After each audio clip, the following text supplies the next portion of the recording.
control. Her gravity is all that I know. She's over me. She's over me. She caught me with her hypnotic dance. She holds me here with only a glance. She's over me. She's over me.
All right, ladies and gentlemen, welcome to the Wednesday edition of the Paranormal Portal.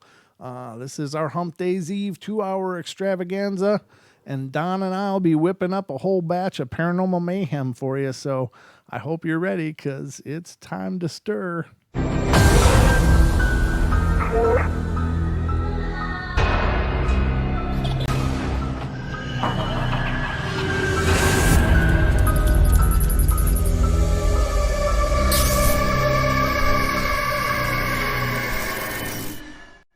All right, ladies and gentlemen, welcome to the show. I'm just finishing up some stupid crap that I didn't remember to do. But that's just how things roll here. Let me see. I'm correcting the title of the show as we speak, because that's how I'm rolling. But hope you guys are doing good. It's midweek. You just cleared the midweek mark. It's all downhill from here. And, of course, as it's Wednesday, I'm not alone, ladies and gentlemen. I have my good friend and co-host, Mr. Don Longbeard, here with me. That, I guess, would be me. Hey, am I live? You are. Am I Memorex live? Okay, cool. Hi! How is everybody? How are you, Don? I am very, very good. What's going on in your world, brother? It's just one of those days, busy. Yes, Pam, it's okay. You can go ahead and take the night off. Leave it streaming, though, so you know what we're talking about. Oh. Pam says she's not feeling good tonight. Oh, I'm sorry, Pam. Love to Pam. Yeah, sending you our love and hugs, and just snuggle up and tuck yourself in, and we'll just keep talking, and maybe it'll make you feel better. Maybe it won't. I don't know. That's, uh-oh. Uh-oh, what? Sarah says, is his mic on? Oh, my mic. Can you hear me? I can hear you.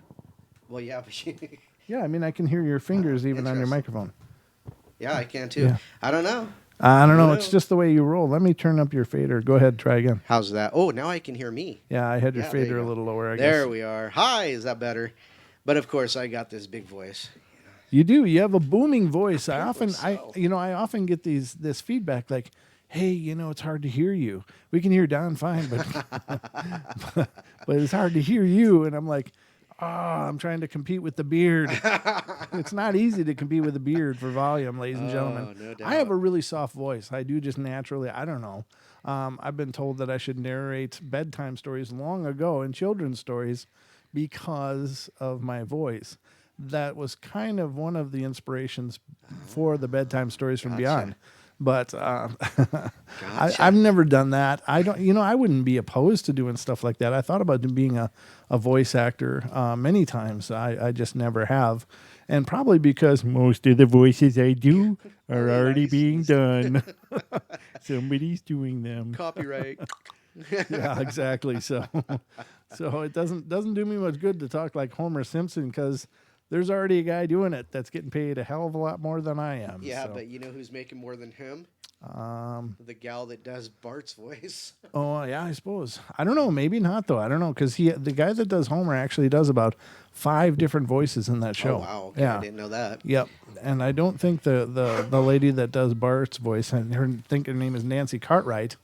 And I think it's Dan Castellaneta that does Homer's voice. But Nancy Cartwright, I think, just does Bart's voice. But they all do a hell of a job. And I know that what's his name? He's the guy that does Mo. Hey Mo, you know the bartender. Hey Mo. But he does a few voices as well on the show. Wow. So yeah, I don't know if they get paid per voice or what, but I'm telling you, I can whip out a few. So if you're looking for a voice actor, Brunch your man. I'm your man. Brunch your man. So welcome, ladies and gentlemen. Hope you're doing well. We are going to do a Paranormal Mayhem tonight, and that's, if you're not familiar with what the Paranormal Mayhem episodes are, it's just Don and I discussing things. And of course, with you guys, because we have a phone line available for you to contact us and to share your thoughts and ideas and experiences or whatever. So if you want to call in and be a part of the show, please do. We would absolutely love to hear from you. The call-in number is 720-923-0500. 720-923-0500. If you got something to say, want to share. And it's right above my head up there, right up there. It says call in, and it's really small, but it's there. Guess what I didn't remember to do? Well, you'll get around to it. I will someday. I'm going to do it, and you're going to come in, and it's going to be this huge number across the top. Well, what the heck happened there? Yeah, well. What's that? I'm not blind. I only wear glasses. Right. And I don't wear them. You don't? Yeah. No. So are you nearsighted or farsighted? I'm actually both. Well, it's funny because Well, which one do you see without glasses best? I have an astigmatism in each eye. Okay. One's long and one's short, so I'm nearsighted in one eye and farsighted in the other. So basically, what that means is I can't see straight lines for the life of me. Why are you so I broken? don't know. I don't know, man. I don't know what's wrong, man. Well, you could just wink it every once in a while, and whatever vision you need, you got it covered. Yeah, that's right. Yeah, no doubt. Hey, I can see way far away. Oh, there it is. I can see it right there. Hold on, let me read this.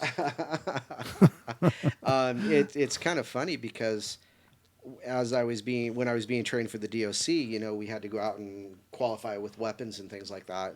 You're cross dominant, you said, right? Yeah, I am. I'm left-hand shooter, but I'm right-eye dominant, which is really weird. It's really usually not good for shooting at all. No. So that's why I'm pretty good with the shotgun because I close one eye. Or a rifle. Well, yeah, everybody's good with a shotgun. You just point it in a general direction and pull a trigger. We were trained with slugs. Oh, well, that's a little bit different. Slugs are about the size of, slightly bigger than a true. dime, too. So, there's, yeah. But then again, when you're mostly using like skip shot and things like that, for, not less than lethal, not non-lethal, less than lethal. So, yeah. You don't need a shotgun or a name for that. Nope, not too much. You just in those beanbag guns. Oh God, those beanbag guns. Yeah, those beanbag guns will cut you open. Oh yeah. Remember those water rights people that were, they were protesting up in North Dakota. Yeah, yep. And man, those guys brutalized those poor people. Yeah. And they were doing the right thing. They were out there just saying, hey, being peaceful about it. Man, those deputies and those hired hands were heavy-handed as hell with those people. That was just ugly. I remember being so pissed watching all that stuff. Not that that's what the show is about, but God, I don't know. I guess it doesn't do any good to discuss it now. I know they did at least gave a good fight, and I was really proud of all those people for standing up and being heard. It didn't change much, but at least there was unity in that. Right. So, all right, so let's get to some paranormal mayhem, shall we, Don? Certainly. So, first and foremost, I don't know if many of you guys know this, but I'm sure you probably do because, of course, it's kind of all over everywhere. But apparently the first images of a black hole have been released. And Let me pull those up in case you haven't seen them. I mean, even Google redid their logo. You know how they redo their logo anytime something momentous happens or it's an anniversary or something? Well, they even did one of it. So let me see. Let me see if I can pull up a good picture. Oh, You know, picture. our friend Muggs, Uh-huh. he took that.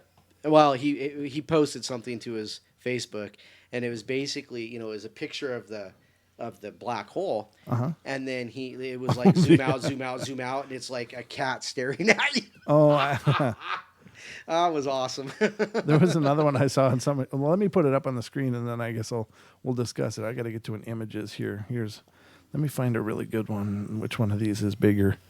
I think this one's probably okay. Let me pull this over to the other screen so you guys can see the first pictures of the black holes or the black hole. And here it is, ladies and gentlemen. This is the pictures coming out of NASA, or I don't know what took the pictures. Was it the Hubble? Well, I'm not really sure. I know it was I know who compiled it. Let me pull that up because I was just looking at it on Facebook.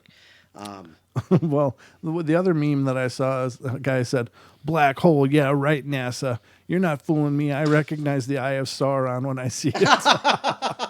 Except that had a tower as a pupil. Right, and then underneath it, there's a picture of the tower with the Eye of Sauron on it. So that was pretty funny. Oh no, that's funny. It is funny. Good humor. Yeah. So I don't know. I'm assuming it's a Hubble image, but I don't know. But that is really momentous. Maybe it's not, though, because I think all that they can see from this is X-rays, right? So the Hubble Space Telescope is, I think, visual. I don't know if it captures X-rays, but I don't know. I might be absolutely wrong here, which wouldn't be the first time, ladies and gentlemen. It happens all the time. Just ask my wife. Oh, no. She loves me all kinds of good. But no, I think these are pretty cool. At least I think it's, if anything, it's the first proof that black holes are not just a theoretical thing. I think. But again, I don't claim to be any kind of astrophysicist or have any kind of knowledge of this phenomena at all. I just know that they're basically the vacuum cleaners of space. They suck stuff in, and it, allegedly never comes out or possibly goes to other dimensions. But yeah, this is really wild stuff. Now, here's the thing. I really believe that there are micro black holes all over the place. Sure. I think that perhaps those could be something of the portals that people discuss from time to time, or maybe not. I don't know. But, they are a portal, some people believe, to another kind of reality. Mm-hmm. Yeah. So did you figure out who? Yeah, Katie Bauman and 3 fellow researchers at Harvard compiled the information and put that first image together. So this is actually just a data set that they made into a visual representation? Researchers from all over the world combined forces to gather masses of astronomical data, enough to fill a half-ton of hard drives. They hope to turn it into the world's first image of a black hole. In order to do that, the team needed algorithms to distill the noise, blah, blah, blah, blah, blah. And Bauman, whose expertise is not in astrophysics but computer science, was one of a small group who spent years developing and testing those methods. Okay, so apparently this is a representation of a large data set. Yes. Okay, so it wasn't just somebody whipped out their cell phone and got a shot. Yeah, exactly. So, okay, well that does change it a bit because, of course, when you say here's the first images of a black hole, Right. you think it's a visual representation, a visual photo, but it's not. Right, So. right. It's extrapolated from mountains of data. It's at the center of Messier 87 or M87 galaxy. I was just there last weekend. Oh, were you? Yeah. Yeah. Oh, that's right. You took that 3-day weekend, right? I did. No, I've never been there. You live cast from M87. Yeah. Goodness. But yeah, I just thought that was kind of cool. Is it paranormal related? Maybe. I don't know. Maybe that's where some of these extraterrestrials, they use those things to travel. Maybe. Who knows? Now there are pictures, allegedly, of objects by our sun. There's apparently footage of UFOs flying in and out of our sun. then there are theorists that believe they could be pathways or gateways of sorts by utilizing that mega super gravity or whatever. Right. They can come and go from far distant places. Hell, I don't know. This is all really, it's really wild and cool though. And I don't mean to trivialize it at all. It's really fantastic, but I just wonder, you know, you look at how big all this stuff is. Right. I mean, the whole idea of space and all of these multitudinous possibilities and realities that probably exist all around us, and both, you know, hundreds and millions of light years away, and maybe even right beside us, for all we know. Right. But as we learn about these things, I think it'll help us understand a whole lot more other stuff. I hope. And that really wasn't a very profound statement, but I think we'll understand other stuff. Duke says it took multiple satellites to get a clear image through the gloom of Mordor and get a shot of Sauron. Well, you know, I've heard he doesn't like his picture taken. Yeah, he's got a problem with cameras, yeah. Yeah, absolutely. And yeah. I almost went sideways. Okay, anyhow. I gotta look at this. Oh no. Oh jeez. Oh, that's from Paisley. Oh, is it? Yeah. That's funny. That is funny. I got to find that one that Muggs shared. That would be with funny. The cat. Yeah. But that's kind of cool, ladies and gentlemen. I mean, if anything, the more the more we're able to observe, the more we can understand, and I think that's always encouraging. At least I hope it is. I don't know. Then again, you see people do the entire wrong thing with information, and it's like, hey, we can split an atom. Let's go nuke something. You know, it's like, no, could have done so many other things first. Exactly. All right, so let's see what else I can find here. What? Now this one sounds pretty cool. I might have.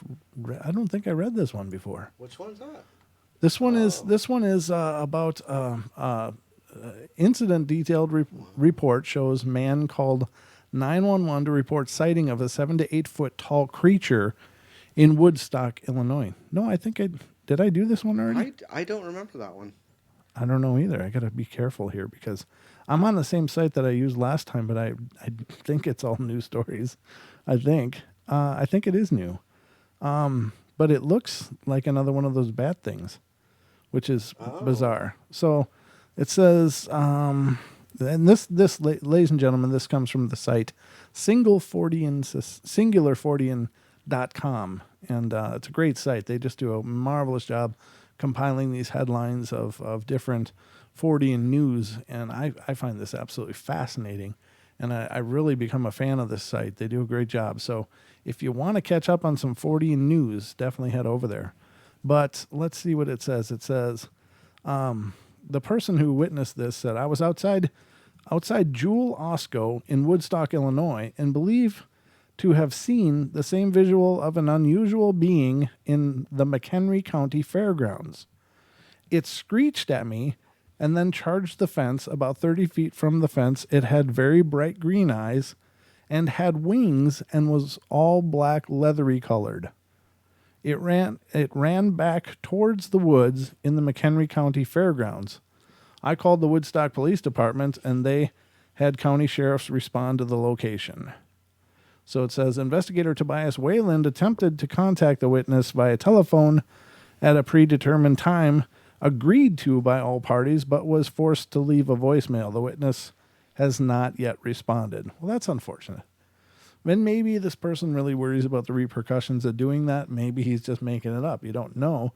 But, you know, you think of, again, and I have to refer to this, the whole idea is a bat squatch. Now, that one to me is really hard to wrap my head around. Me too. I'll just put it out there and be honest. I mean, there are some claims, ladies and gentlemen, that are really hard to conceptualize and to really give credence to. And there's many of them that for me that are just like, really, could those things be out there too?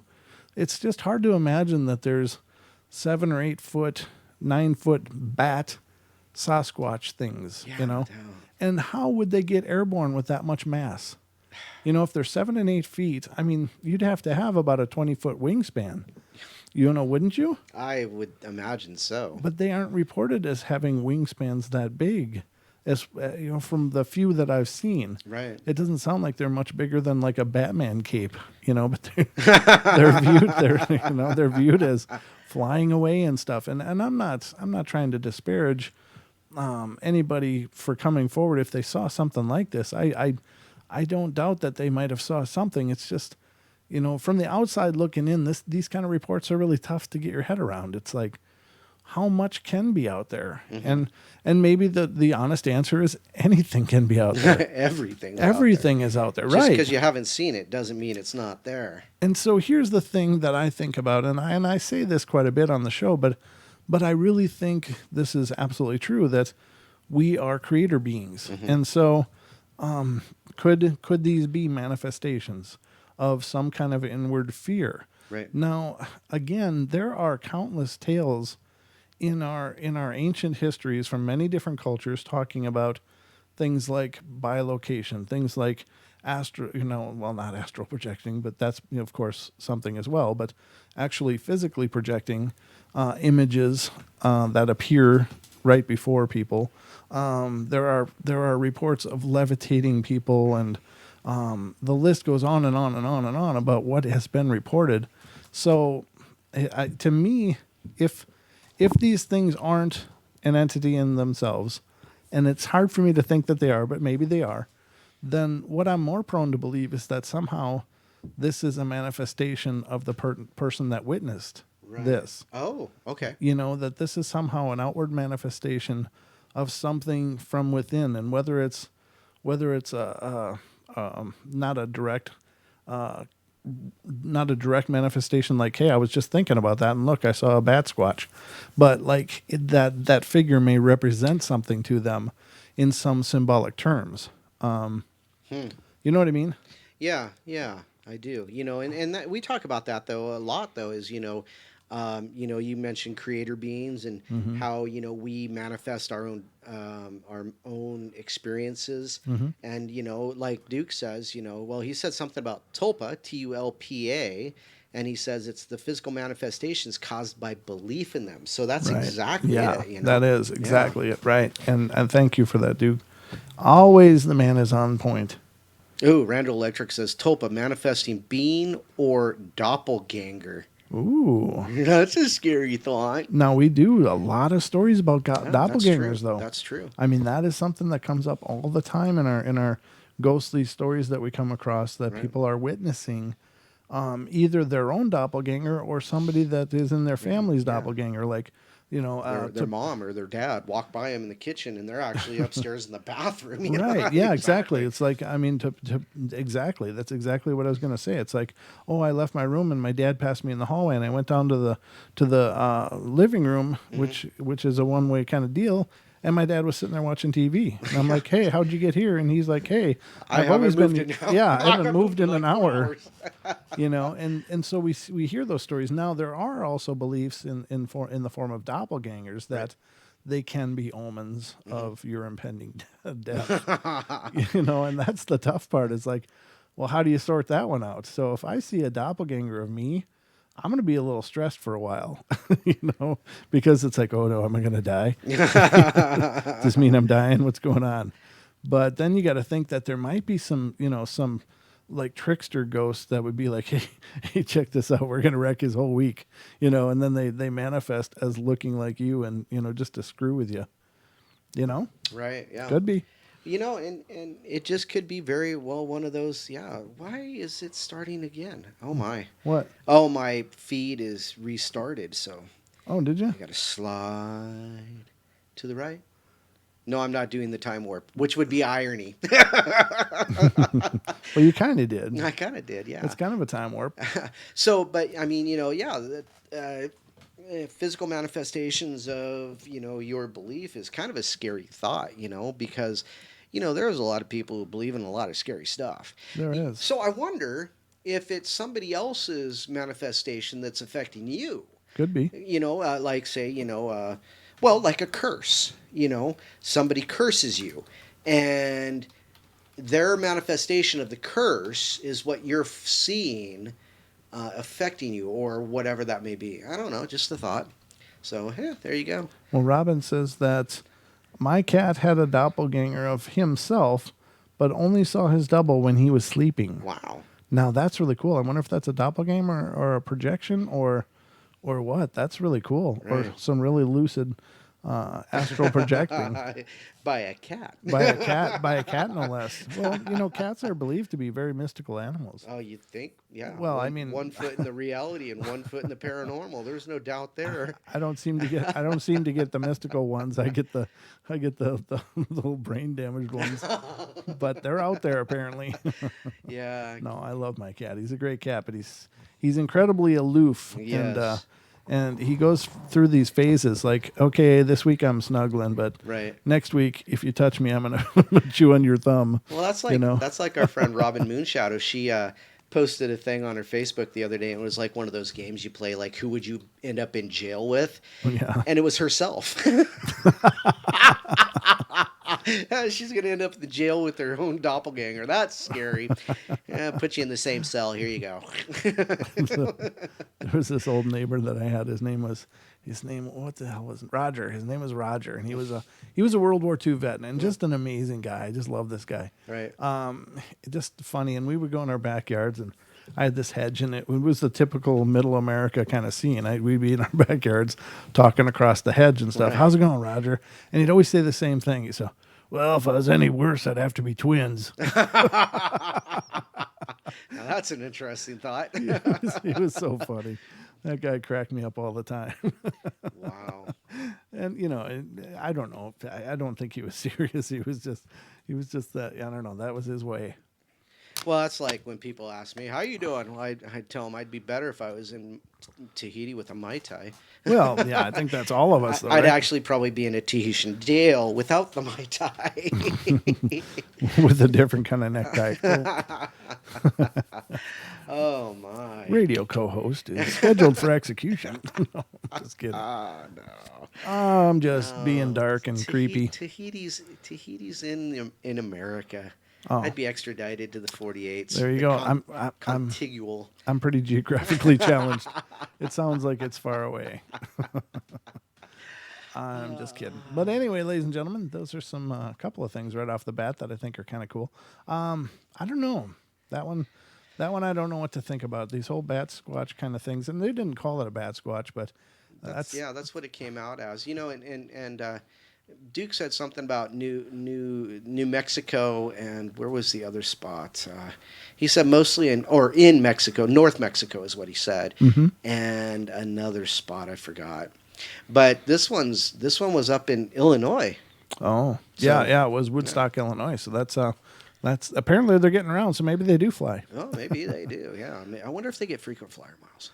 I wonder if they use them. Shut up. Shut up. Sorry, I couldn't resist.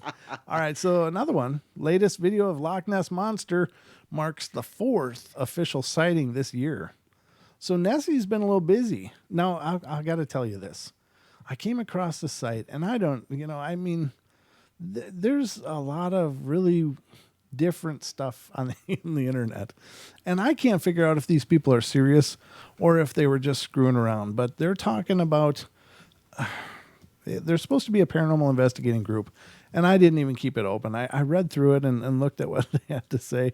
But apparently, there's like this Hogwarts that's on the shores of Loch Ness. Oh. And it's cloaked and hidden, and so you can't find it, but it's run by some immortal good wizard or sorcerer or whatever named Ian McTavish. And apparently Nessie, the reason I'm bringing this up is because I did just read this week. Apparently Nessie was sent to attack the school, but the head sorcerer, Ian McTavish, a.k.a. Dumbledore, I don't know, subdued this creature, and now it's the school mascot, but every once in a while he breaks out of the cloaked area and goes swimming around, and that's when he's seen. Now, this is on a website, and I don't know. It didn't come off as a parody. It came off as somebody really believe in this stuff. And I'm here to tell you that's like way in the deep end of bizarre. What do you what do you think of that, Don? You know, I would not. I don't think I'd want to go to a Hogwarts. You I don't own care it. where it is. You know, I mean, um, I, nah. Yeah, I mean, I'd like to go to the banks. I'd like to go see Loch Ness and yeah. see what I Oh can yeah, see. But absolutely. I think I'm that'd be afraid I might fantastic. find a flipped over whale. A flipped over whale. A whale on its back. Oh. Never mind. Oh yeah. Never I got it. mind. I got the reference Yeah, because okay. of that post. Yeah. So, so, ladies and gentlemen, if you missed that post, Okay, I need to make a. I'm sorry. I need to make an amendment. It is not Tahitian. It's French Polynesian. Tahiti. oh, okay, Okay, so gotcha. All right, so it is far away. Yes, I was right. No, apparently, one of the things that scientists believe could be some of the misidentification that came along with all these ancient stories of sea monsters was the fact that when whales mate, they mate in like groups. one There'll be like female or one three female or- and yeah. several males, and so this is kind of like a group thing, but they take turns is what's going on. And as the other whales, which aren't currently getting busy, they like to sit at the surface and flop over And just- with the Yeah. the flag flying at full staff. And it looks like a pink tentacle. I was going to say testicle. It looks like a pink tentacle coming out of the water. It looks really creepy and weird. And even as I was reading it initially, I was like, yeah, but what the hell's that picture? And I was like, oh, that's what that is. Mystery solved. yeah, exactly. And then Don said, hey, that explains everything. So Don thinks that Nessie sightings might actually just be a really sexually frustrated whale that somehow ended up in Loch Ness. Stranger things have happened. You know, and you've actually mentioned before. We've talked about this about Champ and Lake Okeechobee, the whatever his name is, and Nessie. You know, Yep. the plesiosaurs, and Champ. how, you know, maybe Lake Champlain, yeah, Champ. yeah, exactly. Yep. You know, and how maybe, you know, The what if Ponderay they're all paddler. the same, you know, and they're using, you've mentioned this before, maybe they're using portals to move back and forth. Do you remember saying that? Yeah, I think so. It was an inference, but you know, that's an interesting idea. It is, but and that's quite possible. Now the other possibility, so if they are like a plesiosaur kind of thing, again, Loch Ness is one of those really, really deep lakes. I mean, Right, it's freshwater though, right? I do believe so. I'm going to say yes. I think so as I'm well. probably going to get called out in chat again, but you know, whatever. Well, let's Google that quick Yeah. because now the curiosity is that what I'm thinking is there just a huge? Now we've heard that there is many times as I've researched the paranormal, but the suggestion is that there are entire huge networks of underground caverns that basically spiderweb across all the continents. And so is it possible that these things are not really isolated in one place, that perhaps they can move through a whole network of places, Right. and through some huge aquifers that are underground and come up in a whole different area, a whole different region. I don't know. I mean, that's an interesting idea. Now, there is a lot of there is some, I should say, not a lot, but there are some references to Sasquatch traveling these deep underground networks of caverns from place to place to place to place. And apparently they can span incredible distances and, entire continents by doing this. And I don't know. I mean, I'm not aware of any extinct lava tubes that are still sitting there unfilled Right. underneath us, but maybe there is, because when those sinkholes are popping up, those are cavities formed by some kind of void, and when that void collapses due to limestone erosion, and then they just, boom, go down.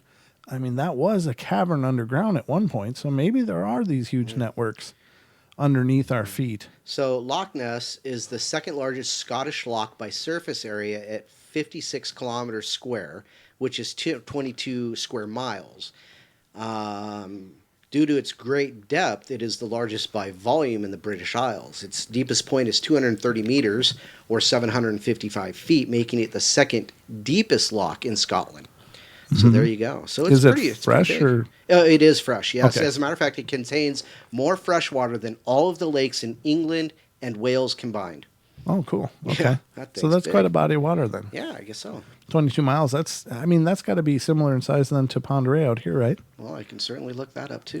I mean, it's just kind of a trivial reference that probably won't mean a lot to any of the listeners, but the big lake in our area, ladies and gentlemen, is called Lake Ponderay, but it's spelled Pend Oriel. Oriel. It's a French word, apparently. I'm not sure what Ponderay means anyway. Do you? I'm gonna let you know.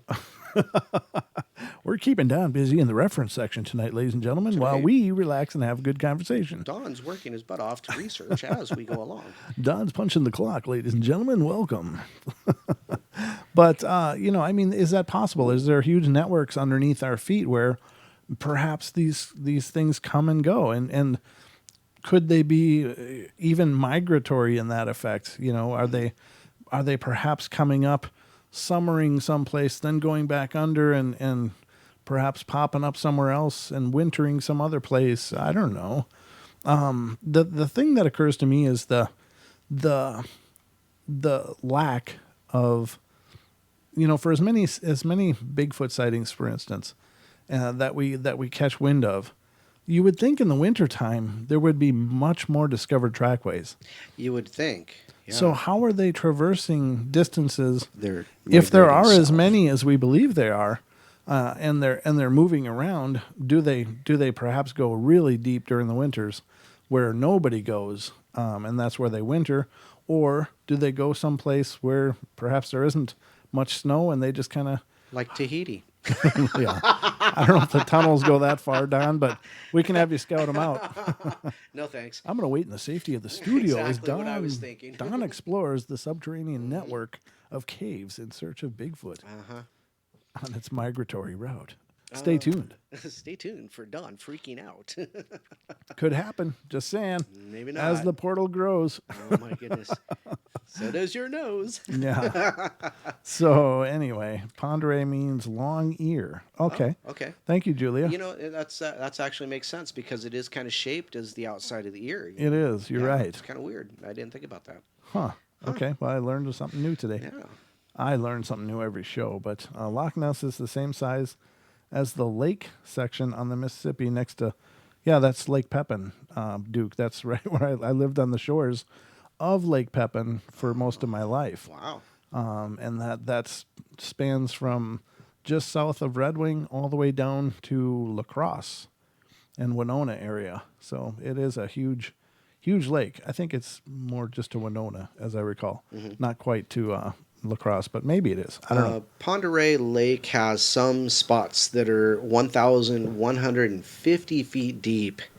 And that's actually why Farragut State Park is here, because Farragut used to be a naval base, and they used to do underwater acoustic submarine research. Let's say that. Yes. So, and that's on the south part of the Farragut. yeah, Down and that's in on the Farragut? south part of the lake. And so, yeah, I mean, I guess it used to be that if you were on the lake and you were heading that way, that you used to get chased off because, mini subs. Right. Yeah. They've got attack squid. Watch out, you might get harped. Yeah. Or LARPed. Sorry. That was just No, it popped worked. in my head. But yeah, that's that's cool, dude, because but it's one P in Lake Pepin. Pepin. But yeah, that's my old home turf. And ladies and gentlemen, there is a legend that there is a river monster there, or a lake monster there, and Really? it's known locally as Pepe, but it's based on some Native American legends of a giant beast that would be in the water and was known to overturn canoes and attack the people in the canoes. Now, I think more probably they probably, and this is not me being cynical. I mean, it's possible, but Lake Pepin, which is basically it's called a lake because it's the widest part of the Mississippi River. Right. And it's flooding now, but the home I used to live in is flooded right now again, which is the reason I moved out of there. But the water is so dirty. You can see maybe 3 foot in the water. And I can't imagine how these things could live. Well, I mean, fish live, of course, and all that, but I assume these things have a pretty aggressive diet. Now, I can see, I don't know how sedimentary Loch Ness is. Mm-hmm. Maybe it's a really dirty body of water, too, and they've adapted their sense of smell in the water, or perhaps like sharks, they have the electrical receptors where they can, sense heartbeats of fish around them. Or how they say that a shark can smell a drop of blood in so many millions of gallons of water. Yeah, it's retarded. It's like really crazy amount, but very cool either way. It's funny that all these bodies of water seem to have their own legend, though. They seem to have their legend, like, again, Lake Champlain is Champ, Ogopogie or Okopogie or however that's pronounced. Not going to try it. Yeah, and then because I just got made fun of. Nessie, and even the Ponderay Paddler right here, there's a legend. And what is that based on? Julia, do you know the legend of the Ponderay Paddler? Where does that come from? Well, I know that there's a pale ale made by a brewery here called the Ponderay Paddler. It's pretty okay. I'll bet you enough of those and you'll be paddling all day. Yeah. But it's a legend that seems to persist across a very wide expanse of different continents. And so are they based on some kind of truth? I don't know. Did people see something at some point and that's how these things got started? Or was it just, a partially submerged log that came up and they created a whole narrative around it? Right, I don't know. Yeah. You just don't know. But very strange. Whether they're there or not, I don't know. You guys will have to let me know what you guys think. Do you believe in the big lake monsters and stuff, or do you think there's something out there? I know that when they did have a huge expedition on Loch Ness, and they ran a series of boats from basically shore to shore down the length of it, and I know they had some really strange, anomalous sonar readings of something big down there underneath the surface. I don't know whatever came of that. I don't know what they found, if they found anything conclusive, but there's the deal. Now, I will tell you, it was Monsters and Mysteries in America. They did a segment on Pepe, on Lake Pepin, and their reenactment was so far from anything that matched possibility. It was crazy. The Lake Pepin goes anywhere from, it's not deep in most places because it's a sedimentary river. Right. So as it hits the wide point in the lake, from the river to the lake, the bottom gets all deposited. In fact, they have to continually dredge that every year just for the channels for the barges to come through. Now, there are some really deep parts, but I think it's only a matter of a couple 100 feet deep, right, in some areas, but most of it in Lake Pepin is not that deep. In fact, you have to be pretty careful when you're driving around on your boat, because you'll think you're half a mile from shore, and all of a sudden your outboard motor's bouncing up because you're hitting the mud. Right. So there's a lot of that, and I have a hard time believing there's something big like that in there, because its range would be extraordinarily limited because of that very reason, that most of the off-channel parts are really not that deep. Right. Well, but we're talking about the Mississippi River, right? Right. So I'm think about when the Mississippi River floods. Did it happen to get in or out at that time? Well, yeah, but it only floods to itself, right? So it has tributaries that come down and they run to the Gulf of Mexico. Gulf of Mexico. Right, but did something swim up? Even salmon swim upriver. But a whole continent? Well, who knows? I mean, maybe it's a leftover. We were talking about bat squatches earlier. Who knows? It's all on the table here on the portal, ladies and gentlemen. But I'll tell you, the reenactment they did on that show, Monsters and Mysteries, was, well, I guess they probably couldn't have accurately depicted it because they, of course, have their divers, and they show this seaweed coming up from the bottom and stuff, and as if it's like 50 feet deep, Right. and the camera people are way off of the diver by like 50 feet filming, and I'm like, there's no way you could film underwater.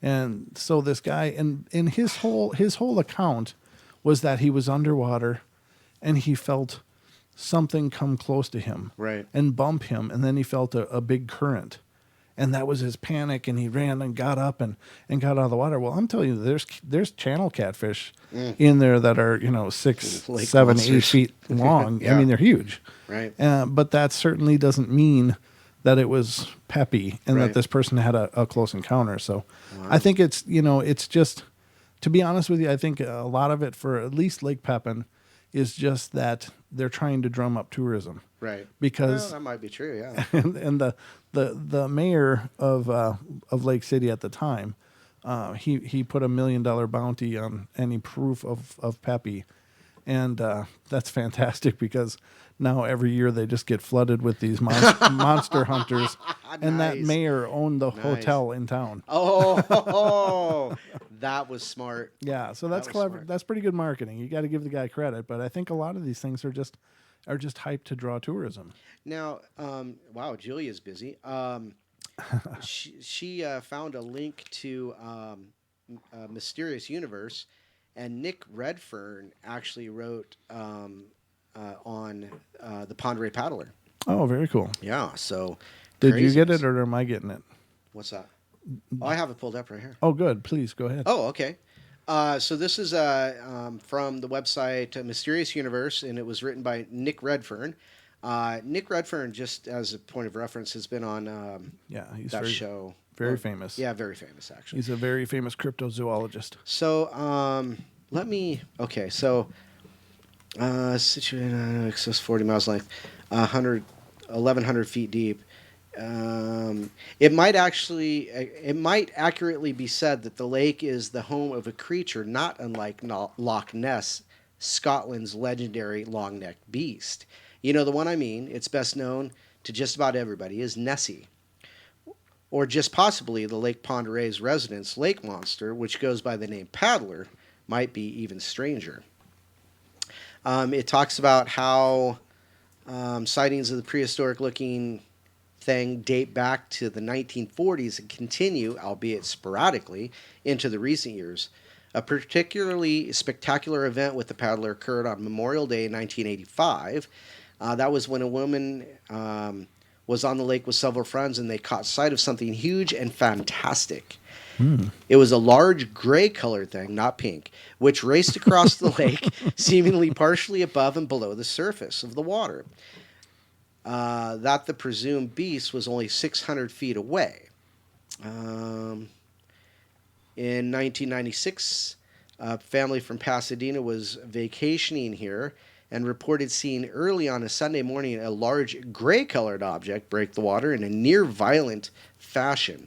The portion of the thrashing creature that could be seen was described as something resembling the back of an elephant in both color and size.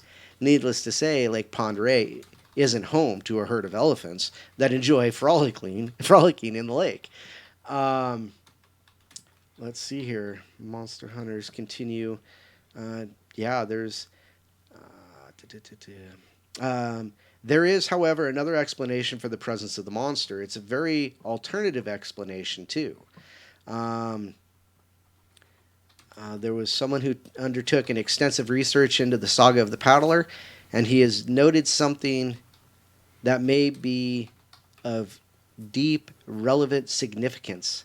The very first mention of the paddler came straight from the Navy's own Farragut Naval Training Station, established on the southwest side of the lake. Let's get to what was said. The one arm that began to play a more substantial role as the years rolled by was the Navy's Acoustic Research Department. The ARD said of its work, unique experimental hardware and floating platforms that are being developed. Future plans. Let's get past that.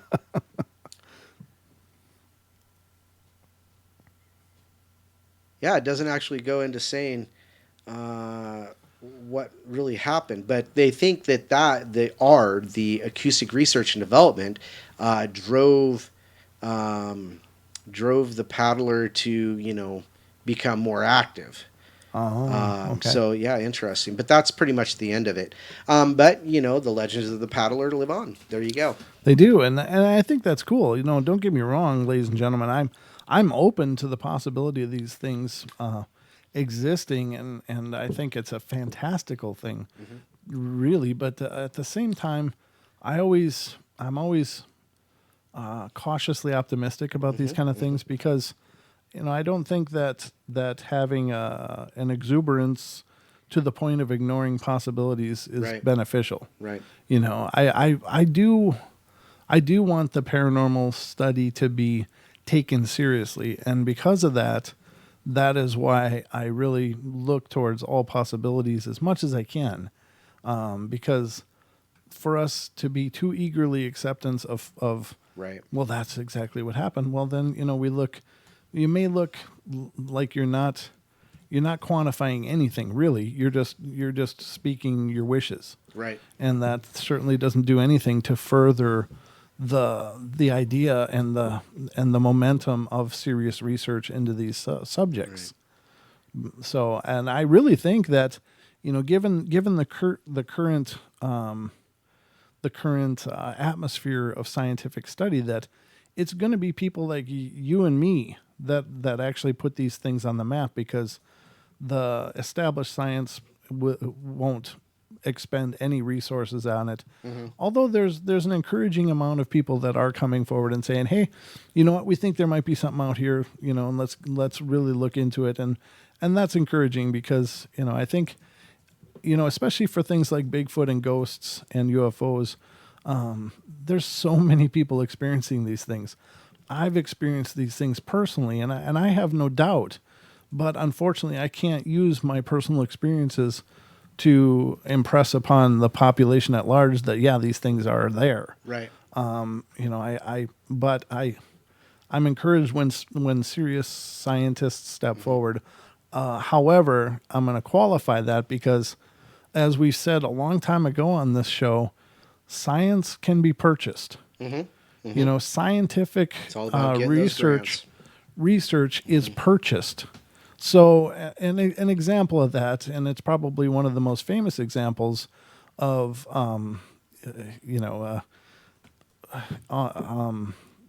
falsified scientific research, would be the tobacco industry.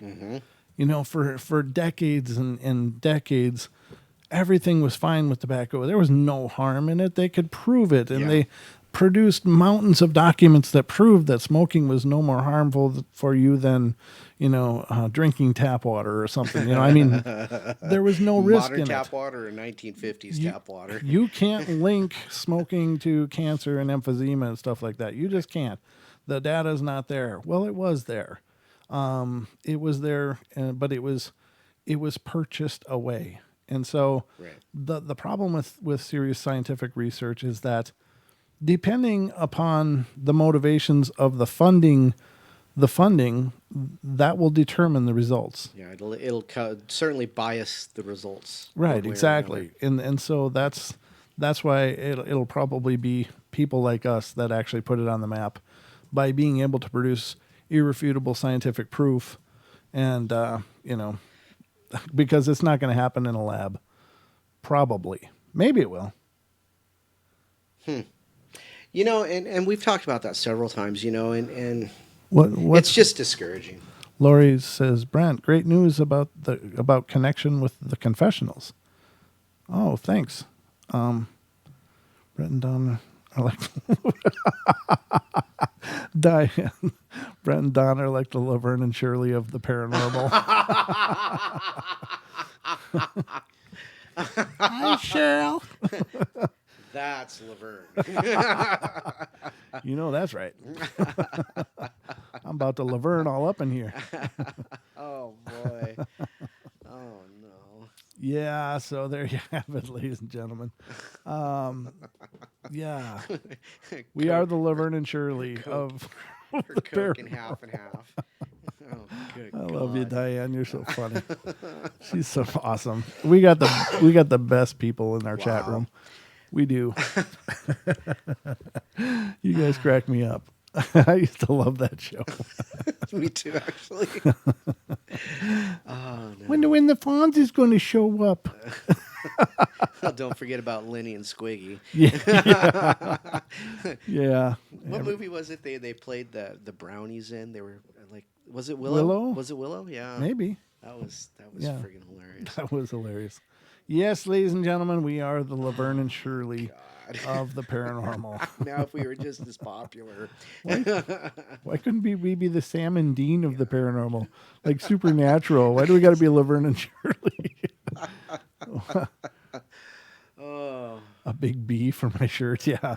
Deb says, you want me to make a big B? Yeah, like Laverne always had the monogrammed L's on her sweaters. Yeah. Thanks, Deb. You're not helping. Now we just need a big Ragusa. Oh, look, here's Carmine. I need a Pepsi and milk right now. It's a Coke. No, she drank the Was Pepsi. it? No, I'm pretty sure it's Coke. Pretty sure it's your Pepsi. Your timeline. In my Mandela effect, it was Pepsi. Whatever you want. Okay, ladies and gentlemen, Google that. Let's see who's right. Pepsi and milk, or was it Coke and milk that Laverne drank? Well, The clock is ticking. I got to look it up. I'm going to look it up too because you may skew the results. Well, yeah, it's paid for. Yeah. Which I'm not fond of. I don't like Pepsi so too much. Did Laverne, I did DD, did Laverne drink milk and Pepsi or milk and Coke? Let's see. Milk and Pepsi? It says, blah, blah, blah, blah, blah. Did Laverne drink milk and Pepsi? In fact, it was enjoyed on a natural television by one Penny Marshall, Laverne DeFazio from Laverne and Shirley. Rumor has it that Penny Marshall enjoyed them in real life and had it written into Laverne's character. If you want to try creating your own Pepsi milk, Pepsi milk. thank you very much. Doggone it. Yes. I was trying to help you out because I know you prefer Coke. I do, but I would that's never what I get. brutalize a Coke that way. Coca-Cola is the nectar of the gods. That's all I'm saying.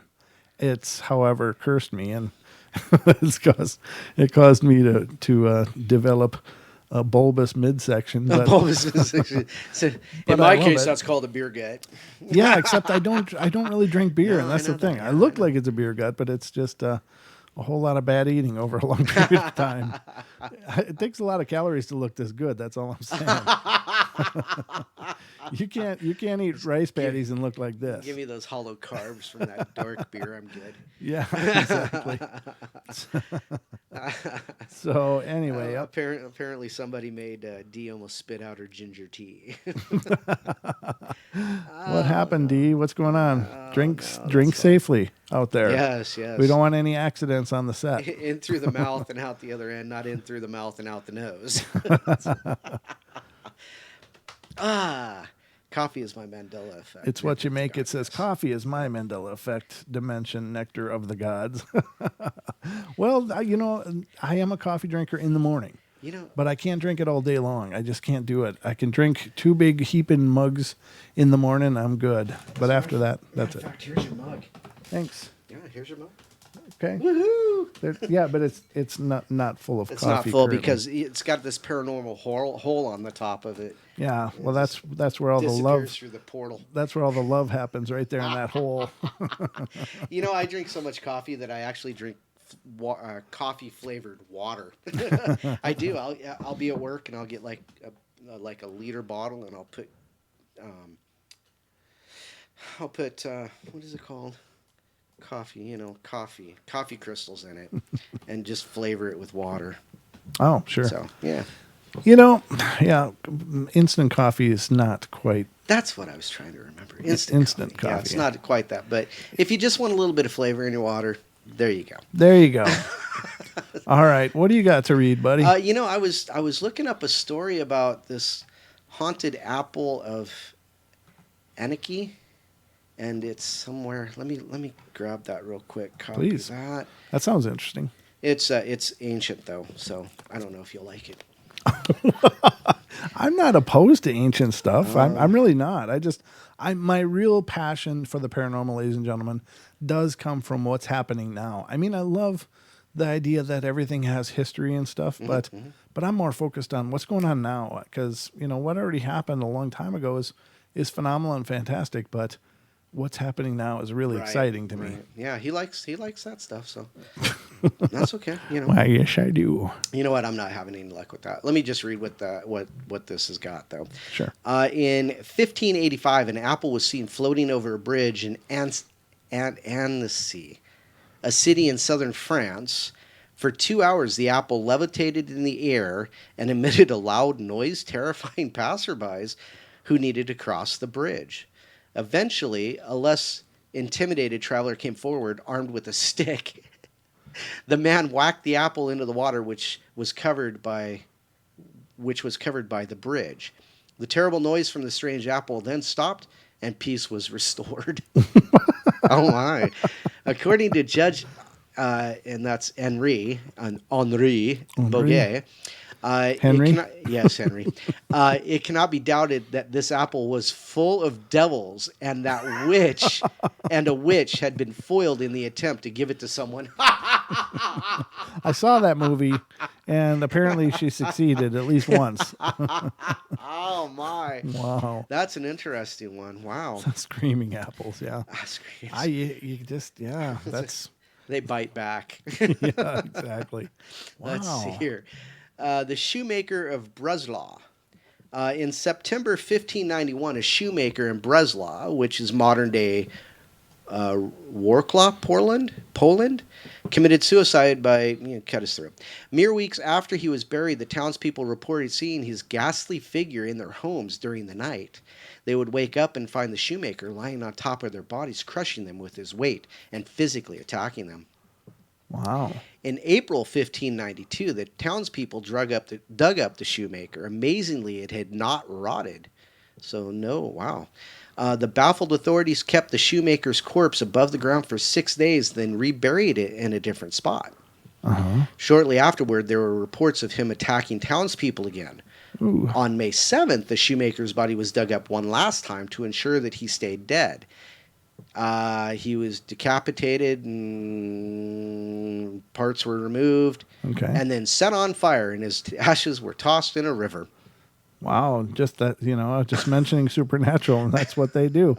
Yeah, whenever you got a crazy spirit going crazy in an area, you got to dig up the grave, and apparently it doesn't take long to do it, because yeah, that's crazy. They're standing neck deep in a dirt, and then they hit the casket, and then they hit the lighter fluid, and boom, problem solved. Yeah. I do like that show, Supernatural, but it's certainly not grounded in any kind of reality, but it's good entertainment. I've never seen it. No? No, well, you never. should probably check it out. Oh, yeah, because I have all the time in the world to watch Well, stupid show. There are lots of people that make references to it, and I'm like, maybe I'll binge it someday. Maybe. It'll take you quite a while, because there's 13 seasons of it. Yeah, so well, that's one that can wait. It'll just take about a year of your life, Don. Well, okay, I got a little time. You got a few of those left. I got a couple years. The Gandillion werewolf family. Okay. In 1598, a brother and sister in eastern France were attacked by a wolf that the boy said had a human face. When a group of peasants went looking for the wolf, they stumbled upon a girl named Pernette Gandilia. Seeing blood on her dress, the mob killed the poor girl on the spot. Oh. The family of the girl had long been rumored to be involved with the devil. After her death, her brother Pierre, her sister Antoinette, and her nephew George, were also accused of being werewolves. Pierre claimed that he could turn into a werewolf when he wore wolf skin, while George, I don't know how to pronounce that, George said that his transformation was caused by wearing an ointment. Oh, here's that judge again, Judge Henri Boguet. Wow. Who had ordered the execution of over 600 suspected witches during his career, was put in charge of the case. That was the one that we just talked about. Yeah. Firmly convinced that the family was a bunch of werewolves, he sentenced them to be burned at the stake. Wow. That guy was a real dick. Well, apparently 600 executions of suspected witches. That's Yeah. exactly what it says. But of course, back then it was like, Well, yeah, they just you're, had to. you're in league with the devil. Someone just has to make a claim, and you're screwed. Yeah, exactly. It wasn't like there was a rule of law there. It was just like, oh, you're She evil. turned me into a newt. Yep, burn her. Off with her head. Wow, That's wow. creepy. You know, and that's the kind of the thing about these. You know, the stories from antiquity are so based in superstition Right. and folklore, and it's hard to find a lot of real information in those. Right. Although I got to give, like, some people like Robin does an excellent job of digging through those old tales and finding some pieces to put into the puzzle. But I listen to those and I go, oh man, those people were so backwards, you know, and it's crazy. Well, before the age of Freud, everything was devil, devil, devil. Yes. And he really, when he really dove into the psyche and the ego and did all of his things, he really spun psychology and psychoanalysis into the headlines. And we started actually looking at people and saying, well, you're not bedeviled, you're disturbed. Yeah. Well, Something wrong in your head. And the thing is that I think there's a balance. So I think that there's people that are being medicated for psychological issues that probably are being tormented by something, and then there are people that are claim to be tormented by something that probably have psychological issues. But there's like a happy medium there that I think we got to figure out how to discover, because our science, such as the medical practices, they just throw pills at it. It's like, Right, really? You're hearing voices? Here, take all of these, and they just dope people into a stupor and call it good. That's Right, that's called treatment. Well, no, it's not. It's called invalidating a person and taking them off the board. You just sit there drooling into a cup in a corner for the rest of your life. Lithium. Yeah, exactly. It's like you're no longer living, And you think of again. I mentioned many times about how many asylums are occupied by people that are just being tormented, and all they need is some kind of And I don't like this term because of all of the hardcore Christian connotations it has, but some kind of deliverance, for lack of a better term. If they had someone that could help them come to terms with those things, because I really believe those things are out there. I really think that some of this stuff that's going on, some of the madness in the world today, could be due to just some dark stuff hanging out and having free reign. But Duck Sauce says the Spanish Inquisition were the paranormal investigators of their day. Yeah, unfortunately, they were also executioners. Yeah, I don't think they really investigated. They just waited to hear an allegation and like rounded them up. Started piling the kindling. Right, it's exactly. Like, oh, really? That happened? Let's get a rope. Hey, look, piled kindling with the cross on it's number 5. It's open. Just Yep, exactly. Right. Yeah, they just got a line of bonfires waiting. So I'm not sure what they actually investigated, but you're right. That's, exactly. Yeah. That's probably rudimentarily true. Here, just put the post right here. And Robin Dale in the chat, she says it's a lot of work to get past the superstition. Yeah, absolutely it is. For those kind of stories, and it just is what it is. But I like those stories a lot. Yeah. Oh yeah. I think they're fun. Duck Sauce. Put them into the comfy chair and pummel them with a fluffy pillow. Not the fluffy pillows! Apparently somebody's been looking for the grail. Oh, that's funny. A little Monty Python. That was a great episode. Yeah, that whole thing was a work of art. It was a work of art. Oh my. So, let's see what's next. What's next in the pile of fun? Wow. Wow, what? Well, just the chatters are going so fast, I can't keep up. Isn't that cool though? I mean, that's just showing you the growth of the portal, and it's really fun. We have really probably the coolest chat experience anywhere on the internet. I have to agree. We have the greatest community anyway. I mean, just there's never anybody really in there causing problems, and I think that we've done very well keeping that kind of stuff at bay, and we have our mods to thank for that. Yes, absolutely. Thank you guys for all that you do out there. Well, since we're taking care of housekeeping, don't forget to like, share, subscribe, and hit that bell. Hit the bell, ring a bell. Ring a bell. Sorry. All right. you almost sucked the fun right out of me. That was really close. Oh, okay. Hi. Okay, yeah, I know who Duck Sauce is now. Yeah. Okay. Cool. Nice to put those names together. Oh, Neil. Hey, how you doing, brother? Yeah, exactly. Okay. Well, I like the name Duck Sauce. Well, there you go. It makes me feel hungry, but I happen to love duck. Like Diana says, like, and Donald stop singing. Yes, that's good. I like the way you think. Oh my God, he'll be muted long before you like. I'm just saying, it's bound to happen. Oh, I have so much fun. You do, yeah, I know. Let's see what else I can dig up here. What other mayhem is going on in the world? Oh, now this is. I don't think I can show it. Did I already talk about this? Ooh.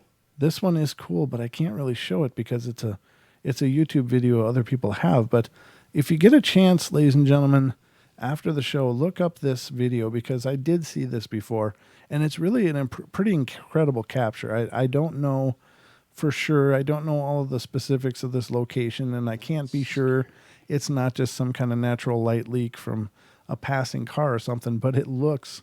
I've watched the video many times, and it looks like a person is coming through the room where their child is in a little daybed or a little, what do they call those things? Playpen. Playpen, yeah. So the child is in a playpen, and it's Michigan couple sees ghost or says ghost seen on nanny cam, scratched infant daughter. Crazy. And if you watch this video, they did capture the apparition on their nanny cam, and I'm here to tell you, it's probably one of the more convincing videos I've seen in a very long time of actually capturing an apparition on camera. And I mean, it's really pretty profound, but it truly, the video shows the kid in the darkened room in that playpen, which I don't know where exactly this is in their house, and I don't know where traffic is, if it could be some kind of leaking light from a passing car, and that could be the motion somehow screwed up by a pattern on a curtain or something. I don't know. I'm not there, and I can't check it out to that level. If I was, those are definitely things I would look into. But it's an amazing video, and I wish I could show it to you, but I don't have the permission of the owners, and I don't want to get a copyright strike for it. But I do want to mention it to you, though, because honestly, again, this is one of the more convincing videos I've seen in an awful long time. Apparently, William saw it, and he says if it's a hoax, it's very well done. Right. Yeah, exactly. I think it's really an amazing capture.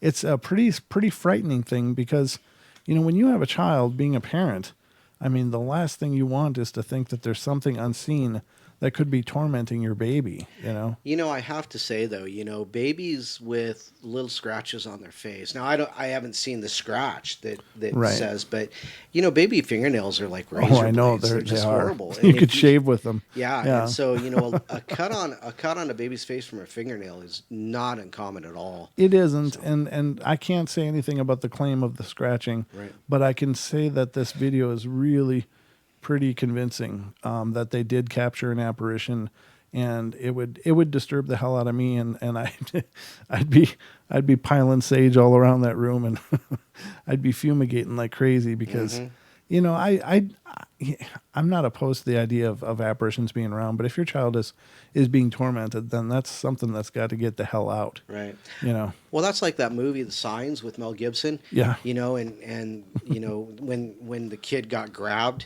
people were having a fit about that. It's like, how dare they show that in a movie? And that's just disturbing. And now look at the crap that they're making. Yeah. You know, I'm like, for real? I mean, come on.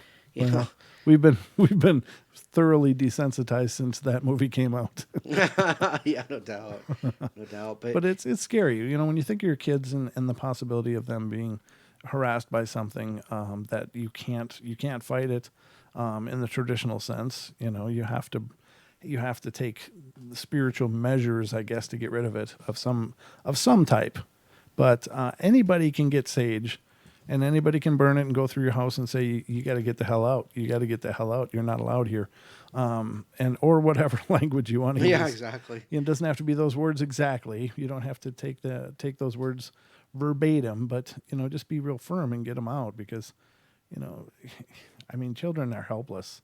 Yeah. They can't defend themselves, and it's bad enough when, when it's things you can see that might be threatening your children, but things you can't is a whole different game too. Right, so, right. But check out that video again. Go to YouTube and look for Michigan couple capture ghost on Nanny Cam or something like that, and you'll find the video and watch it. Hopefully, you'll wait till after the show is over.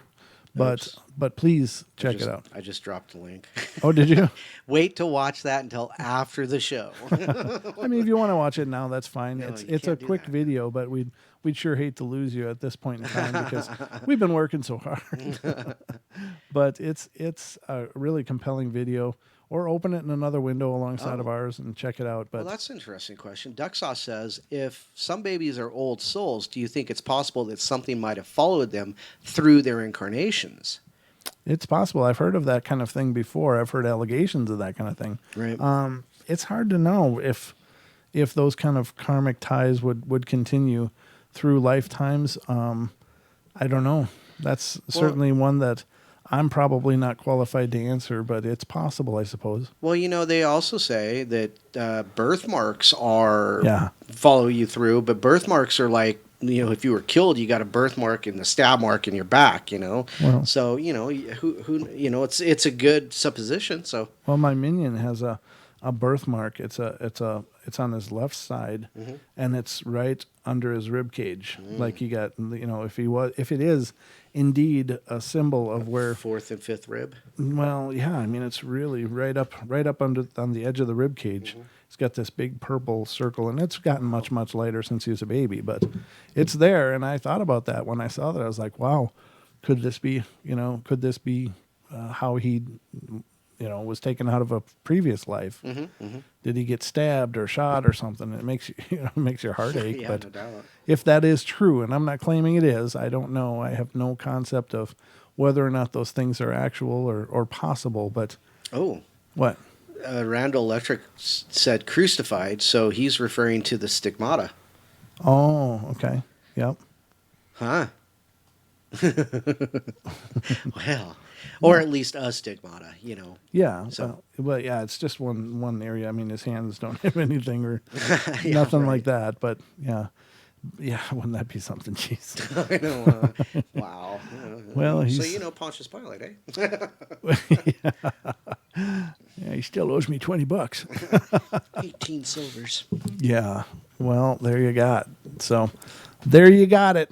I don't know if that stuff is true or not, but I have heard that the birthmarks are a representation of how their last life ended.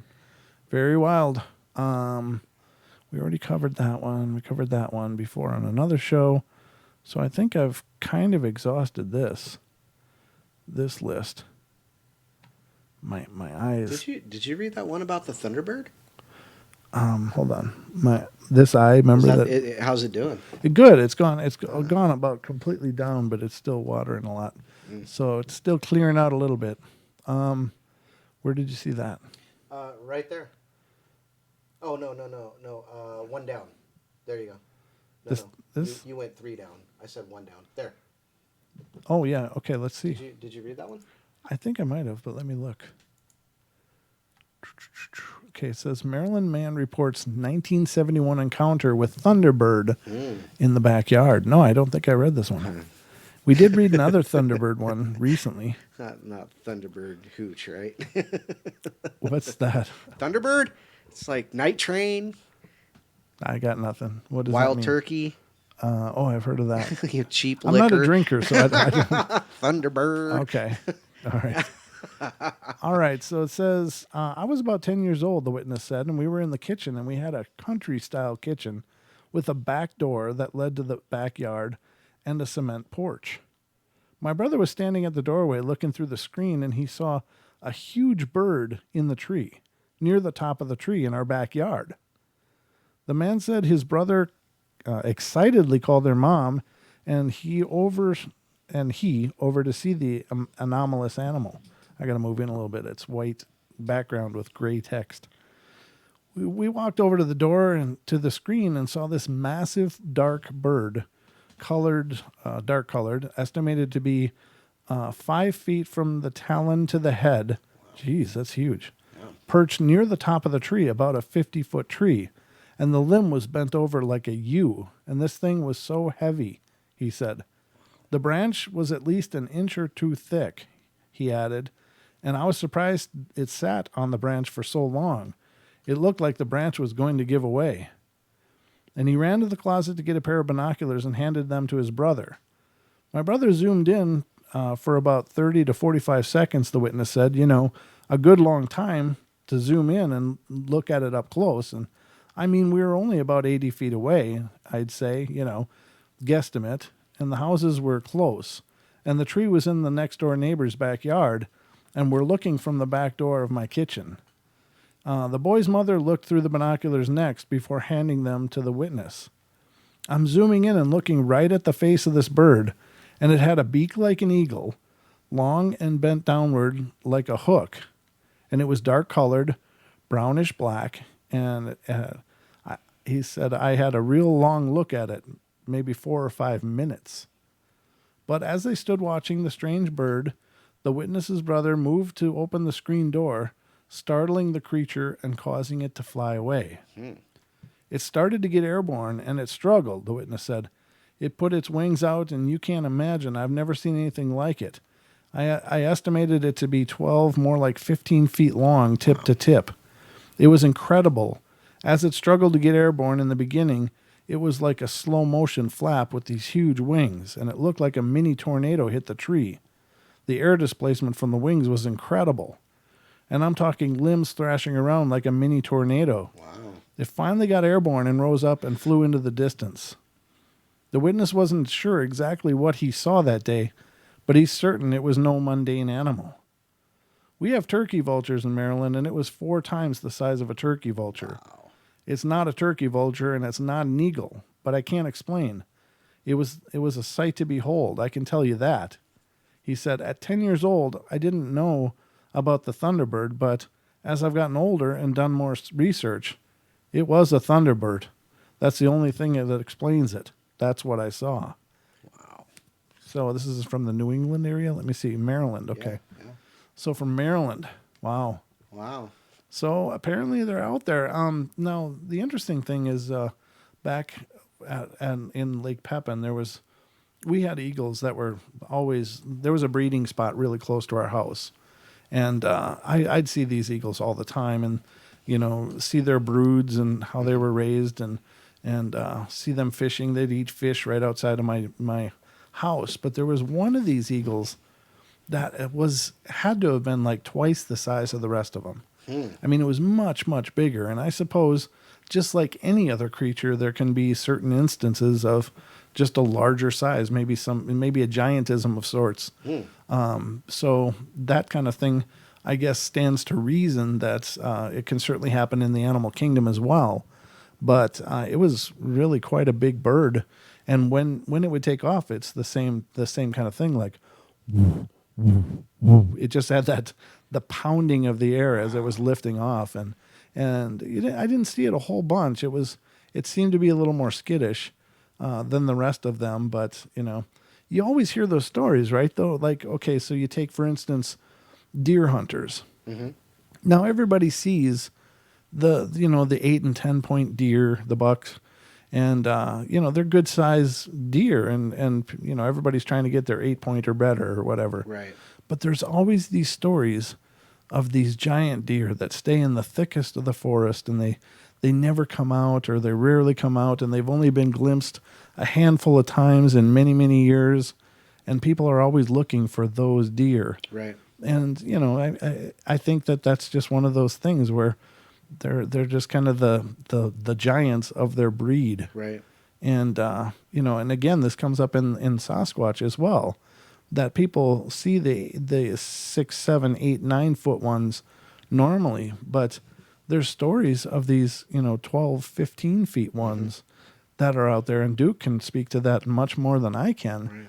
But they're like the godfathers of the whole deal, and they're like perhaps the alpha males, like they're like the governors of all the Bigfoot in the area, because I mean they never come out, and when they do, it's a really extraordinarily rare thing. I wonder, and this just popped into my head. I wonder if there's like a hierarchy within the Bigfoot. I mean, the big giant ones are the kings and the dukes and the earls, and then you got the foot soldiers and Right. everybody else, the plebes. Probably, but you only hear that the normal brood size for any of them is like a group of maybe 5 or 6 at the most. Yeah, but what if they like live in kingdoms? Like, Right, I mean, maybe they do. Something like that. I don't know. Maybe they have their section, and then they They report to a larger section. kind of like when training a dragon or whatever, when they had that big king one. Oh yeah, that was in that volcano. Yeah. It's like the dragons themselves were big and bad, but then Right. here's this Godzilla-sized one that they all dump fish. That they're all into. feeding. Yeah, it's like, here, leave me alone. Don't eat me. Maybe, I don't know. Robin Moonshadow from Strange Worlds popped in, and she says, Argentavis are Thunderbirds, same description, same color, and even beak length. She says a couple of accounts of Thunderbirds from Alaska were where the people allegedly saw it pick up a deer and fly off with a deer in its talons. Wow. So they must be huge. They must be big, and they're obviously strong. So, Yeah, to lift a deer. Yeah. Are you kidding? That's like 80 to 100 pounds, or 80 to 120 pounds, I suppose. Yeah, depending on if you find that 4-point or the 8-point. Right. Well, I mean, we don't know how big a deer, but Right. But a deer is a deer. I mean, Right. minimum 100 pounds. and so that's scary.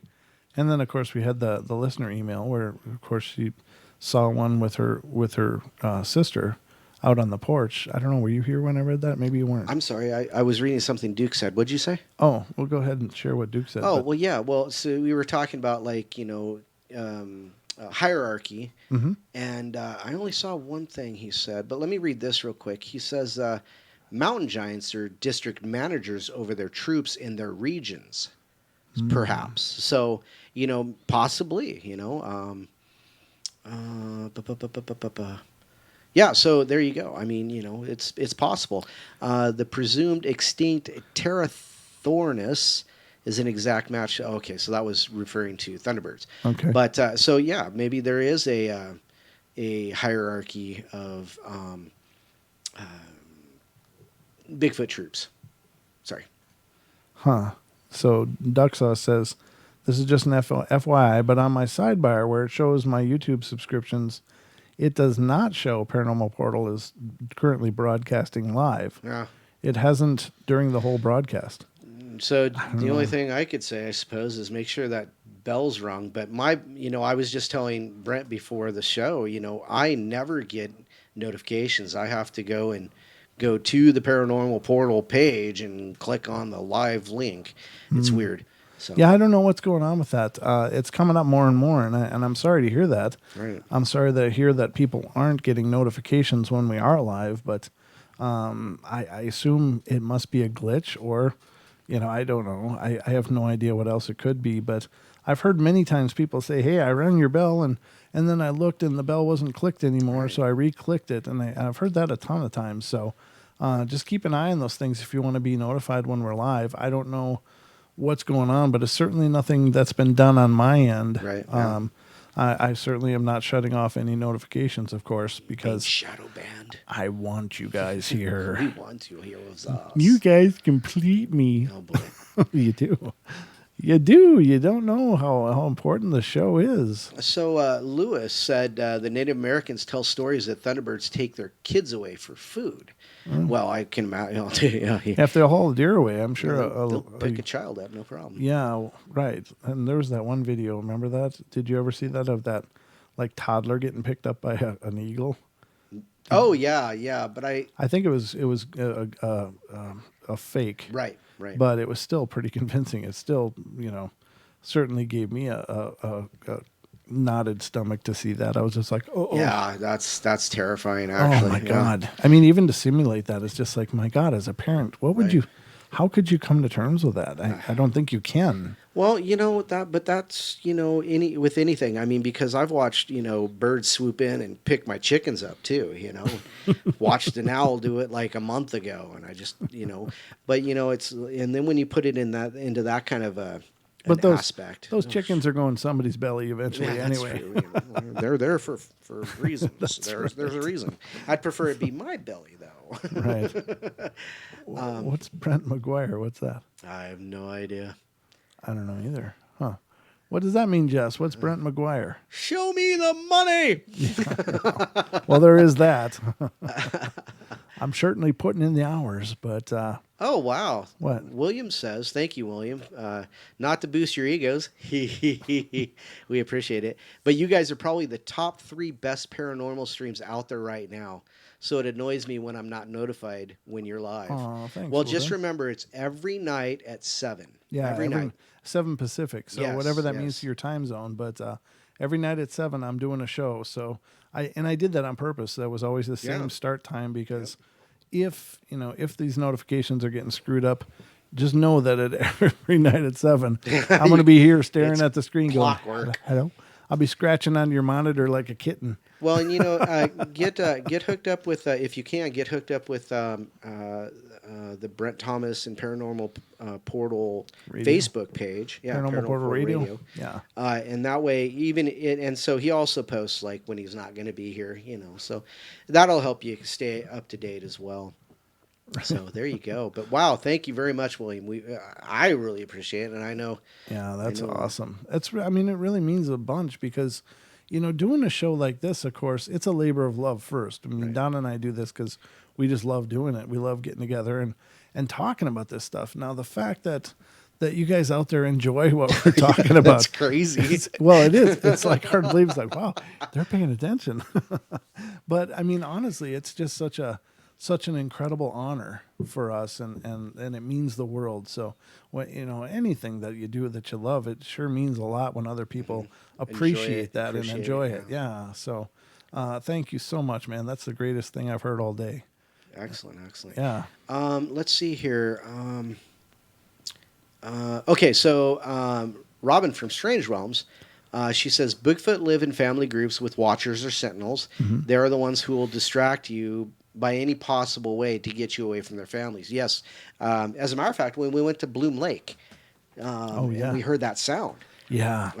Bloom Lake had a reporting. Bloom Lake is just north of us in like 20 miles here in Sandpoint, and we went up there. We got chased off because Bloom Lake is actually private property and it's closed now. You can't go there anymore. Yeah, we found out. Yeah, well, and then they said, well, there's a logging road up that way, just 190 feet, and it's like, okay, cool. So we went up there, and we walked and walked and walked. Or was it the logging road, or was it while we were at the lake? Must have been the logging road because we left right after that. Yep. And the reason we were done. Yeah, we were walking back to the paranormal pickup. Yeah.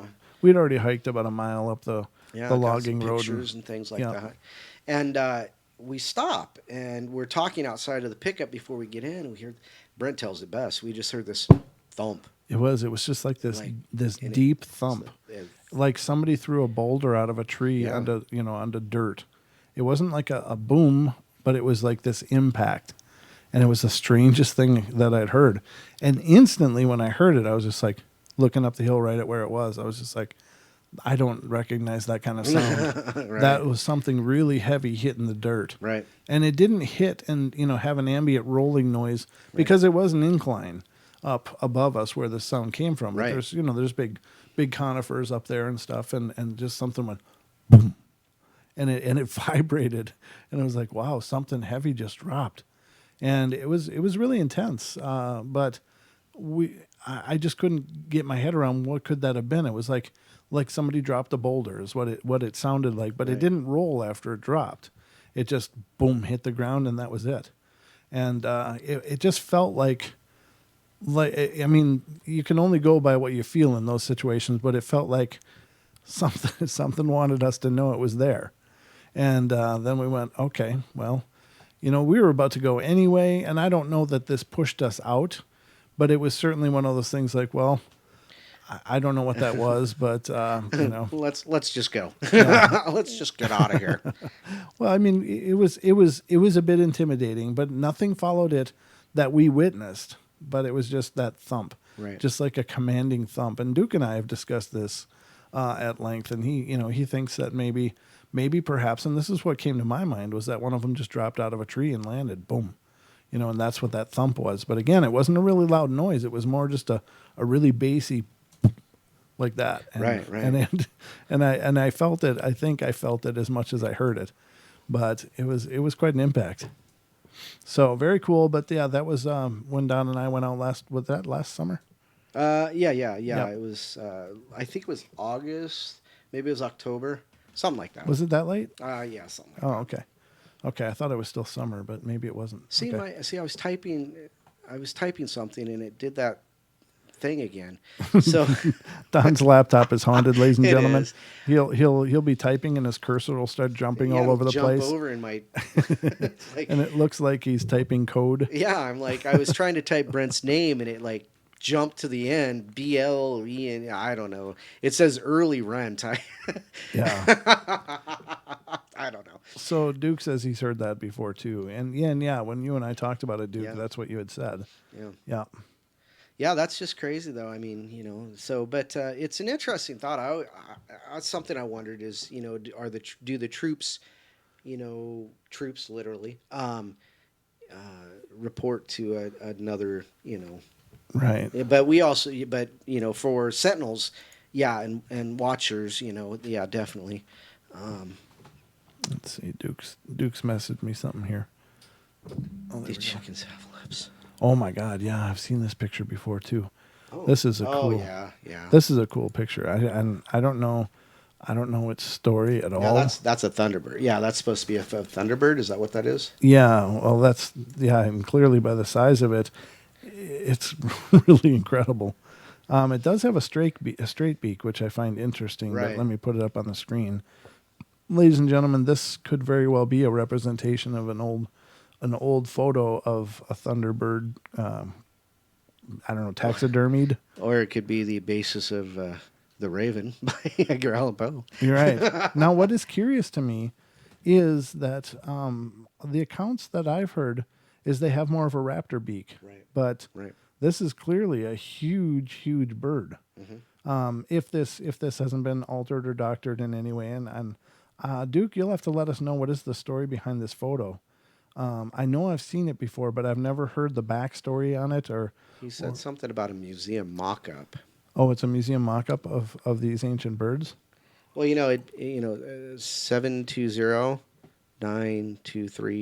720-923-0500. Yeah, I should probably watch that in case you call in, Duke, to explain this to us more completely. But yeah, I mean that's an impressive picture. So let me get that off the screen. I put it up on the screen.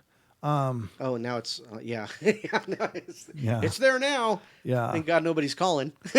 Well, no, at least we'll all see it then. You guys can throw stuff at me. Hey. Robin from Strange Realms says yes. Thunderbirds have a hooked beak, more of a raptor type beak. Yeah. Okay. Yeah, and that was my understanding too. But I mean, just imagine a world where these were the size of birds. Yeah. Yeah. I don't know. I mean, so a pterodactyl, I would imagine, is somewhere around that size as well, as far as prehistoric birds. Right. Yeah, I would imagine so. Because that thing's got to be 15 feet, from tip to tip, if not a little bit more. I wouldn't say more than 20. No, But, no, yeah. but that certainly puts that story that these people, into perspective. yeah, if it's like, I think that, I don't know how tall that guy is. He could just be a a really small person. I don't know. But I'm assuming he's in the 5 foot plus range, which makes this bird from the ground, from the tip of the tail to the beak, probably in the 10 feet range. Oh, yeah. Easy. Which then makes this wingspan, if it was all stretched out, it looks like it's a little folded over. Right. But if it was all stretched out, would it easily be in the 20 foot range then? Because that's one hell of a wingspan. Could you imagine the smudging power you'd get with those feathers, though? Oh, my God. It'd be like a turbine. I know. Yeah, I mean, I have some big feathers You'd that I have use. to have a Bigfoot to fan it. Yeah, exactly.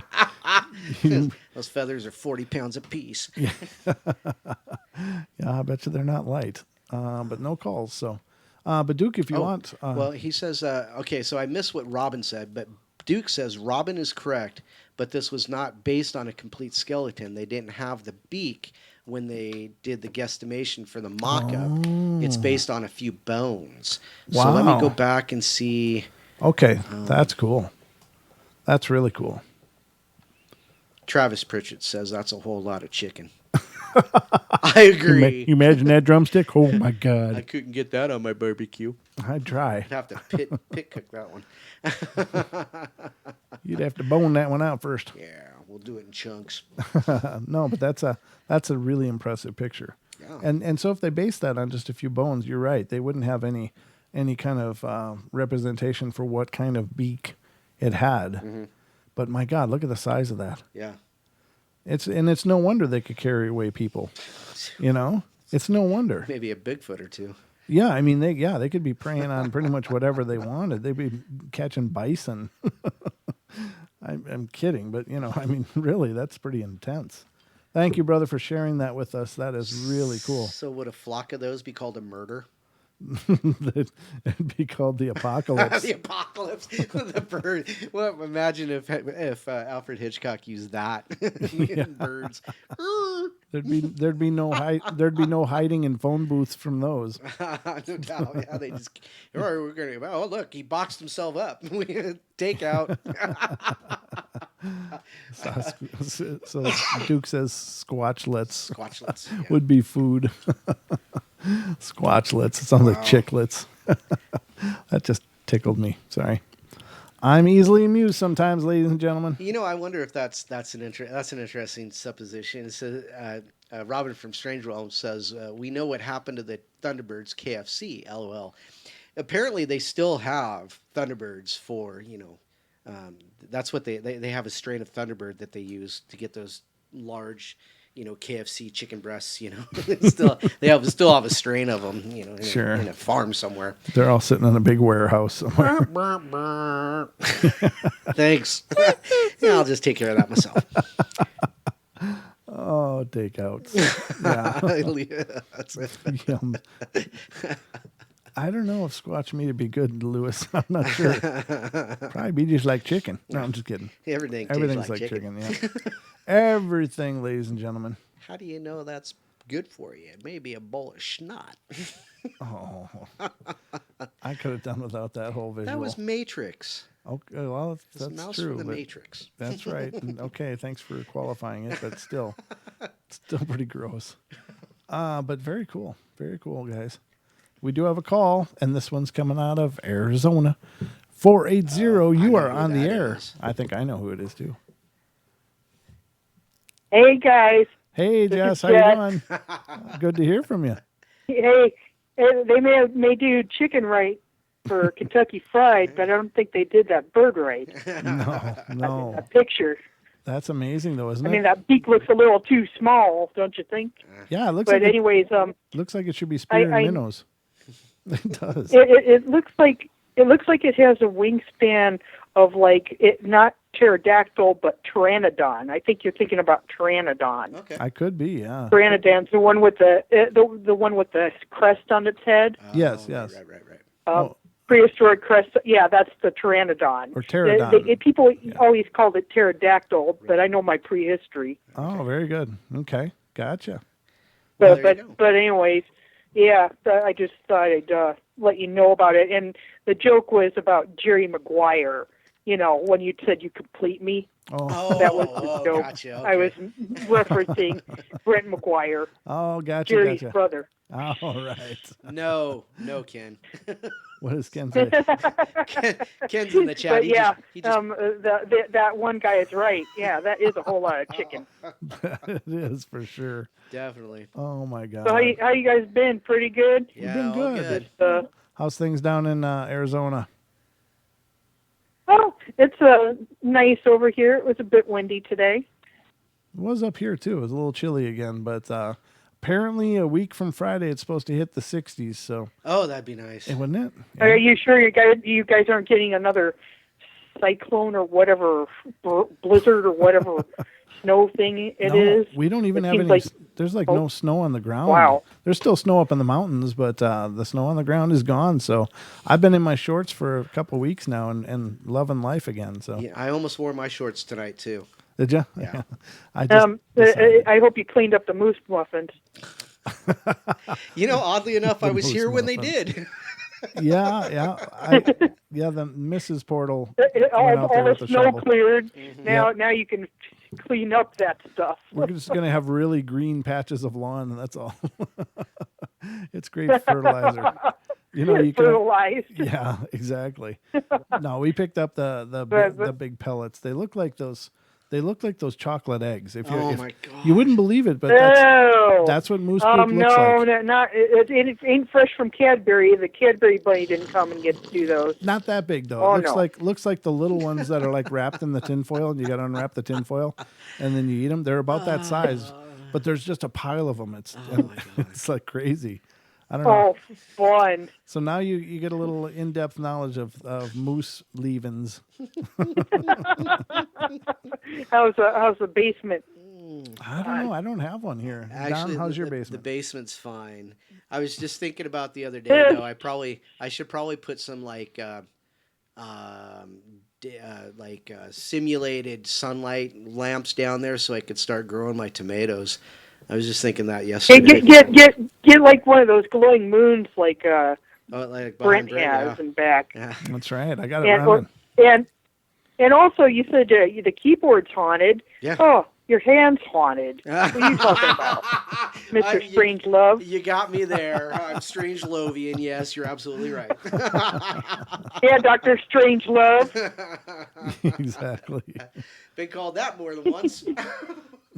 Yeah, Robin said, Brent, no mistaking moose droppings, giant elongated rabbit droppings. Yeah, exactly. I was totally shocked when it did that. I was like, oh, that's what they the look Cadbury like. bunny, like I said, the Cadbury bunny didn't leave them. Yeah, exactly. That's yeah, funny. they're At ruminators. least you know that. Yeah. Yeah, Easter's coming late this year, Dee. Yeah. Easter's coming on April 21st, Dee. Yep. Dee Swager said, "Is it Easter already?" Yep, she did. Yeah, it is the 21st. Yeah, the 21st. It's coming late this year. Yeah, when does it usually come? And remember, I don't know. Brent, to go check out the Missing Link movie with the kid. He'll get a kick out of that, I think. Oh yeah. We'll have to look into doing that. Like I said, I think he's about at the age where he can probably appreciate a movie. But yeah, watch the previews. I think you guys will get a kick out of it. It's cute animation. I'm going to go see it for fun. sure. Okay. Well, thanks a bunch for calling, Jess. It's always great to hear from you. Absolutely. Yeah, sorry, I've been working late a lot. They've been having me work late because of lack of help and all that. Sure. Well, I'm glad you're here tonight. That's awesome. It's good to see you. No, and yeah, I'm glad to talk to Don. I only see him Wednesdays and Saturdays on replayer. Right. Sometimes. Yeah. Well, come in more often. That might happen someday. Yeah, we're working on and it. hopefully, and like I said, hopefully a Paraportal tour. A what? Oh, the tour yeah, going a tour. around. Yeah. Paraportal tour. That'd be nice. Yeah, that'd be good. Hopefully we can do a lot of things, but we're going to do as much as we can. That's for sure. Yep. Just don't do it in wintertime, man. Oh God, no. No, I won't be Whoa. doing it. You don't want to go south for the winter, Brent? I don't mind going south, but I wouldn't want to be driving. I don't think you want to drive in a blizzard. No. No. Much. All right, Jess. Thanks so much for calling. All right. Have a great care. night. Okay. Peace out. Bye. That's nice. Always nice to hear from our listeners. Always nice to reach out and just touch y'all. I was actually watching PewDiePie the other day. Oh no. It's fun. It's just fun, campy, silly stuff. Silly, yes. He's doing that battle with T-Series. T-Series, in India, which is, and if you're not familiar with this, it has nothing to do with the portal and the paranormal, but he's got like 84 million subscribers or something silly like that. Just amazing. And he's like neck and neck with this entertainment company out of India, which has like 83 million or 83 3.5 million. It's like neck and neck, and they're having this battle for dominance. So I'm rooting for PewDiePie because, you know, it's like he's the independent creator, Right. and T-Series is this big company. Right.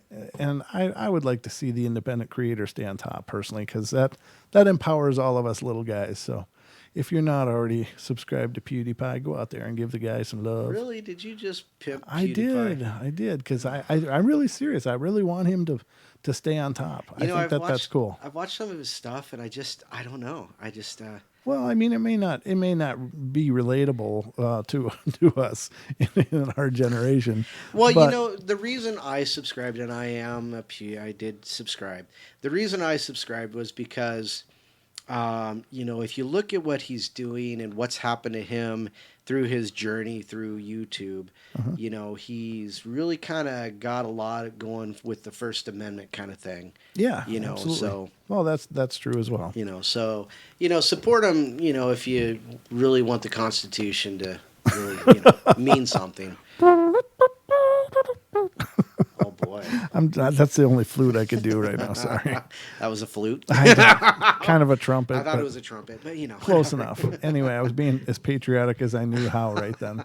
So, but anyway, I guess we got time enough for maybe a quick story. What do you think? Yeah, sure. Let's get a quick story out Because here. I'm going to quit reading in the chat. They're getting a little sideways. Settle down now. Settle down. What are they doing? No, it's just. Never mind. All right. Anyhow. Well, I'll just stay on track then. Oh, Grandpa's checking on me. Nice. Huh? What's the name of the story? The name? The story you just pulled up. Oh, okay. Trying to redirect here. All right. So this one's coming out of California, ladies and gentlemen. It says, when I was 10, I used to sleep where my great-grandfather's office was. Oh. My brother had the extra bedroom and my grandfather would use, and my parents had the room that him and my grandmother would share. My grandmother was still with us, but my grandfather passed away when I was 5. I had a lot of trouble falling asleep and a terrible fear of the dark, so my parents left the hallway light on for me. I wonder if I already read this one. I'm going to read it again anyway. I would have my door open a bit so the light could go in, and sometime in the middle of the night I woke up to the sound of the shower. There is a bathroom at the end of the hallway that I can see from my room, and I looked at it. The door was open a crack, and the light was off. I heard the nozzle turn off, and the water, and the shower door open, and someone got out and closed the shower door. And then I heard the bathroom door creak open without it moving. I heard footsteps walk to the door of my brother's room, and the door creaked open but didn't move. And it went inside, and I didn't move from my position I was in. And I stared at the bathroom door for what seemed like hours, and I fell asleep on my stomach. Another time when I was in my bed trying to sleep, I'd been having nightmares, so it was hard for me to sleep again, and everyone was in bed already, and when I finally got my eyes closed, I heard footsteps coming from the living room, and it started getting closer to my room. And I shut my eyes tight, and I hoped it wasn't going to stop in front of my room. Well, the footsteps stopped right outside my door. I opened my eyes, and there was a shadow over my head. I flipped over to look, and there was nothing there. I was too scared because after thinking about it, I thought it was my grandpa checking on me, and I was having a hard time in school and everything, so it made me feel better when something like that would happen, and I had strange things happen in that room, and even stranger things happen in the one that I have now. But that's a whole other story. So again, you got to love those tales of people that have loved ones looking after them. Now, the curious thing is of course, he doesn't know that it's his grandfather. I mean, it's not materialized as his grandfather and, you know, sat on his bed and patted his head or something, you know. It's done nothing grandfatherly other than take a shower and walk around. But I don't know. You know, so I mean, I think that we're probably prone to just jumping to a conclusion. It's like, well, this is what I think it is, and maybe that's good because then that child can process that Right. without feeling really, really creeped out that some strange thing is in the house. Right. So I'm all for it, I guess. There you But go. I don't know. It's just one of those things. Let's see. We still got time. We got time for another one. Sure. Ooh, this one has everything to do with Don. It's called Man in the Basement. Oh boy. Don, does it sound familiar yet? Not yet. Well, it's coming from California, Don, and it says, when I was 13 at the time, and at my friend's house, his sister's room was down in the basement, and there was an entrance at the end of the living room, and she was showing us how all of her horse ribbons kept turning upside down, and she turned them right side up and tried to move them by waving her blanket, but they didn't budge. We were there alone, and we heard someone walking upstairs in the kitchen above, and we looked at each other, and as I was about to ask if their mom was home, we heard a chair slide across the floor from the kitchen through the living room and fell down the stairs into the basement. We couldn't move. Wow, that's so creepy. That is such a crappy thing to do. Oh, man. Another time at the same house, we were doing our homework, and we heard footsteps on the roof. And as we looked at each other, the dryer started going while it was unplugged. Wow. That's pretty powerful stuff. When they moved out, because of other strange things that took place, the landlord asked if they were moving because of the ghost. Oh, okay. Say, you're not leaving because of that ghost, are you? Jeez. They were shocked and explained the things that had happened to them, and he explained that the owner before him was an elderly man who walked in and surprised two unsuspecting thieves. They dragged the old man down to the basement, tortured, and killed him down there. Wow, I still get chills thinking about that. Well, that's horrible. That is really, really horrible. Wow. And why didn't they know before they moved in? Yeah, you'd think they'd probably, hey, by the way, you want to rent this place? Well, here's the story. It was a renter, not a buyer. You have to tell buyers, but apparently you don't have to tell renters. Yeah, renters are just on their own. Yeah, they're just like, eh. Well, whatever. then that's not even true in all states. Not all states have that disclosure laws. So you don't really have to tell them anything in some states. It's like, good luck, give me the check. Exactly. Yeah. So there's your deposit. This one sounds nice. This one is coming from Nebraska. Oh. It says, on January 1st, 2006, at 5:57 a.m., my father had passed away.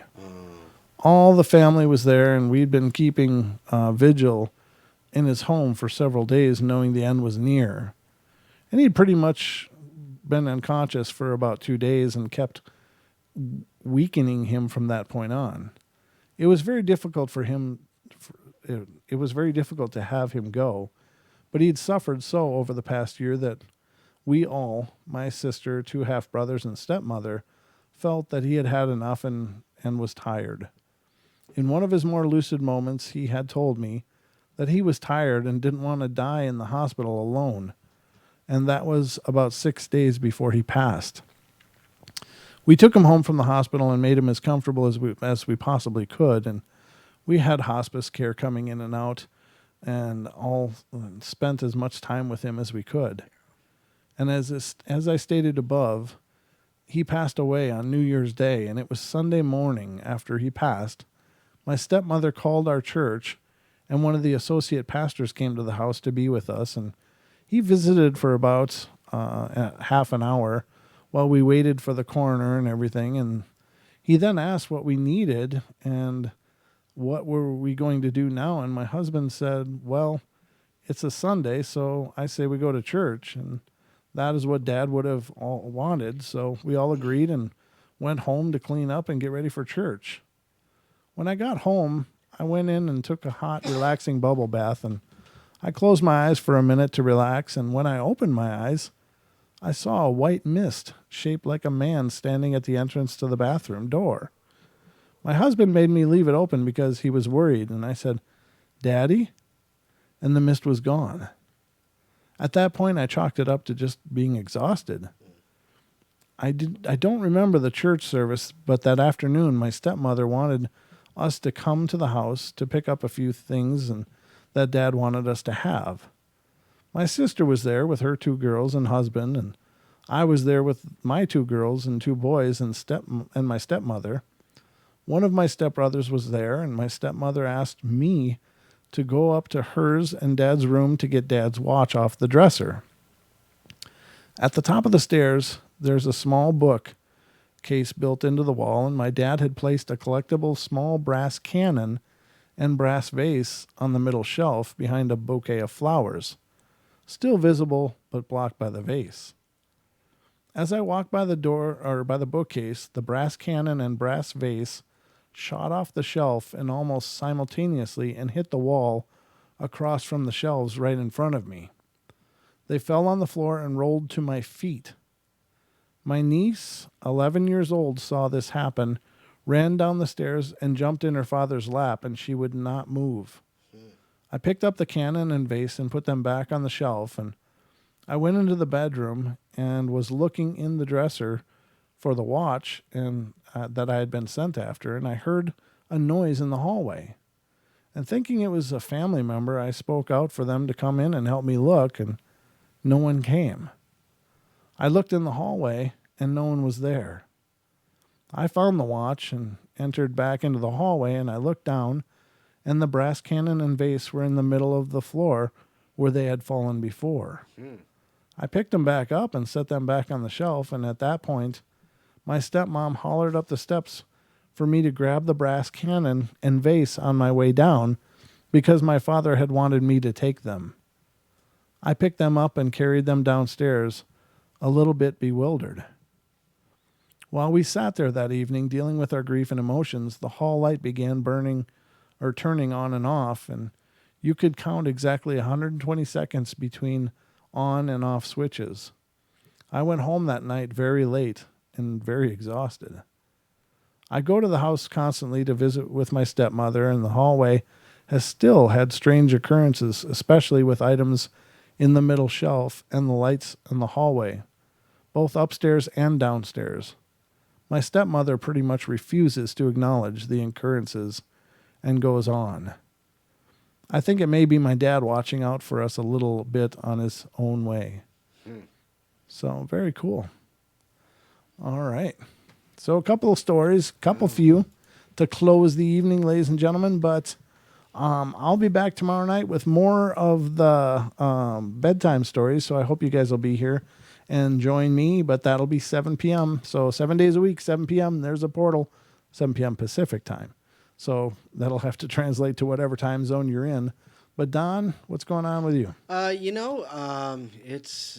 a lot going on. I don't know exactly what you want me to talk about. Oh no, I just anything in closing or no, nothing new other than remember, let's like, subscribe, share, and hit that bell. But also gratitude for all of you out there. The chat's been just rolling tonight. You guys have been participating, and we absolutely love it. And you guys are just making this journey more and more worth it. So absolutely. All right, guys. Well, we love you all. And thank you so much for being here and being a part of it. Please spread the word. Let other people know about the portal. If you think we're doing a good job here, let other people know so they can enjoy the fun that is the portal as well. But you guys have a great night. Be good, be kind, be nice. Take care of each other. Help each other out. Find the magic in every day, and remember to laugh as much as you can. So I'll be back tomorrow night, and Don will be back on Saturday. Saturday, yep. Maybe Sunday. I don't know. If you want to come over, you're welcome. I don't know. But all right, guys, have a great night, and I will see you tomorrow night for more of the bedtime stories. Good night, all. Good night. Take care, and we'll see you soon.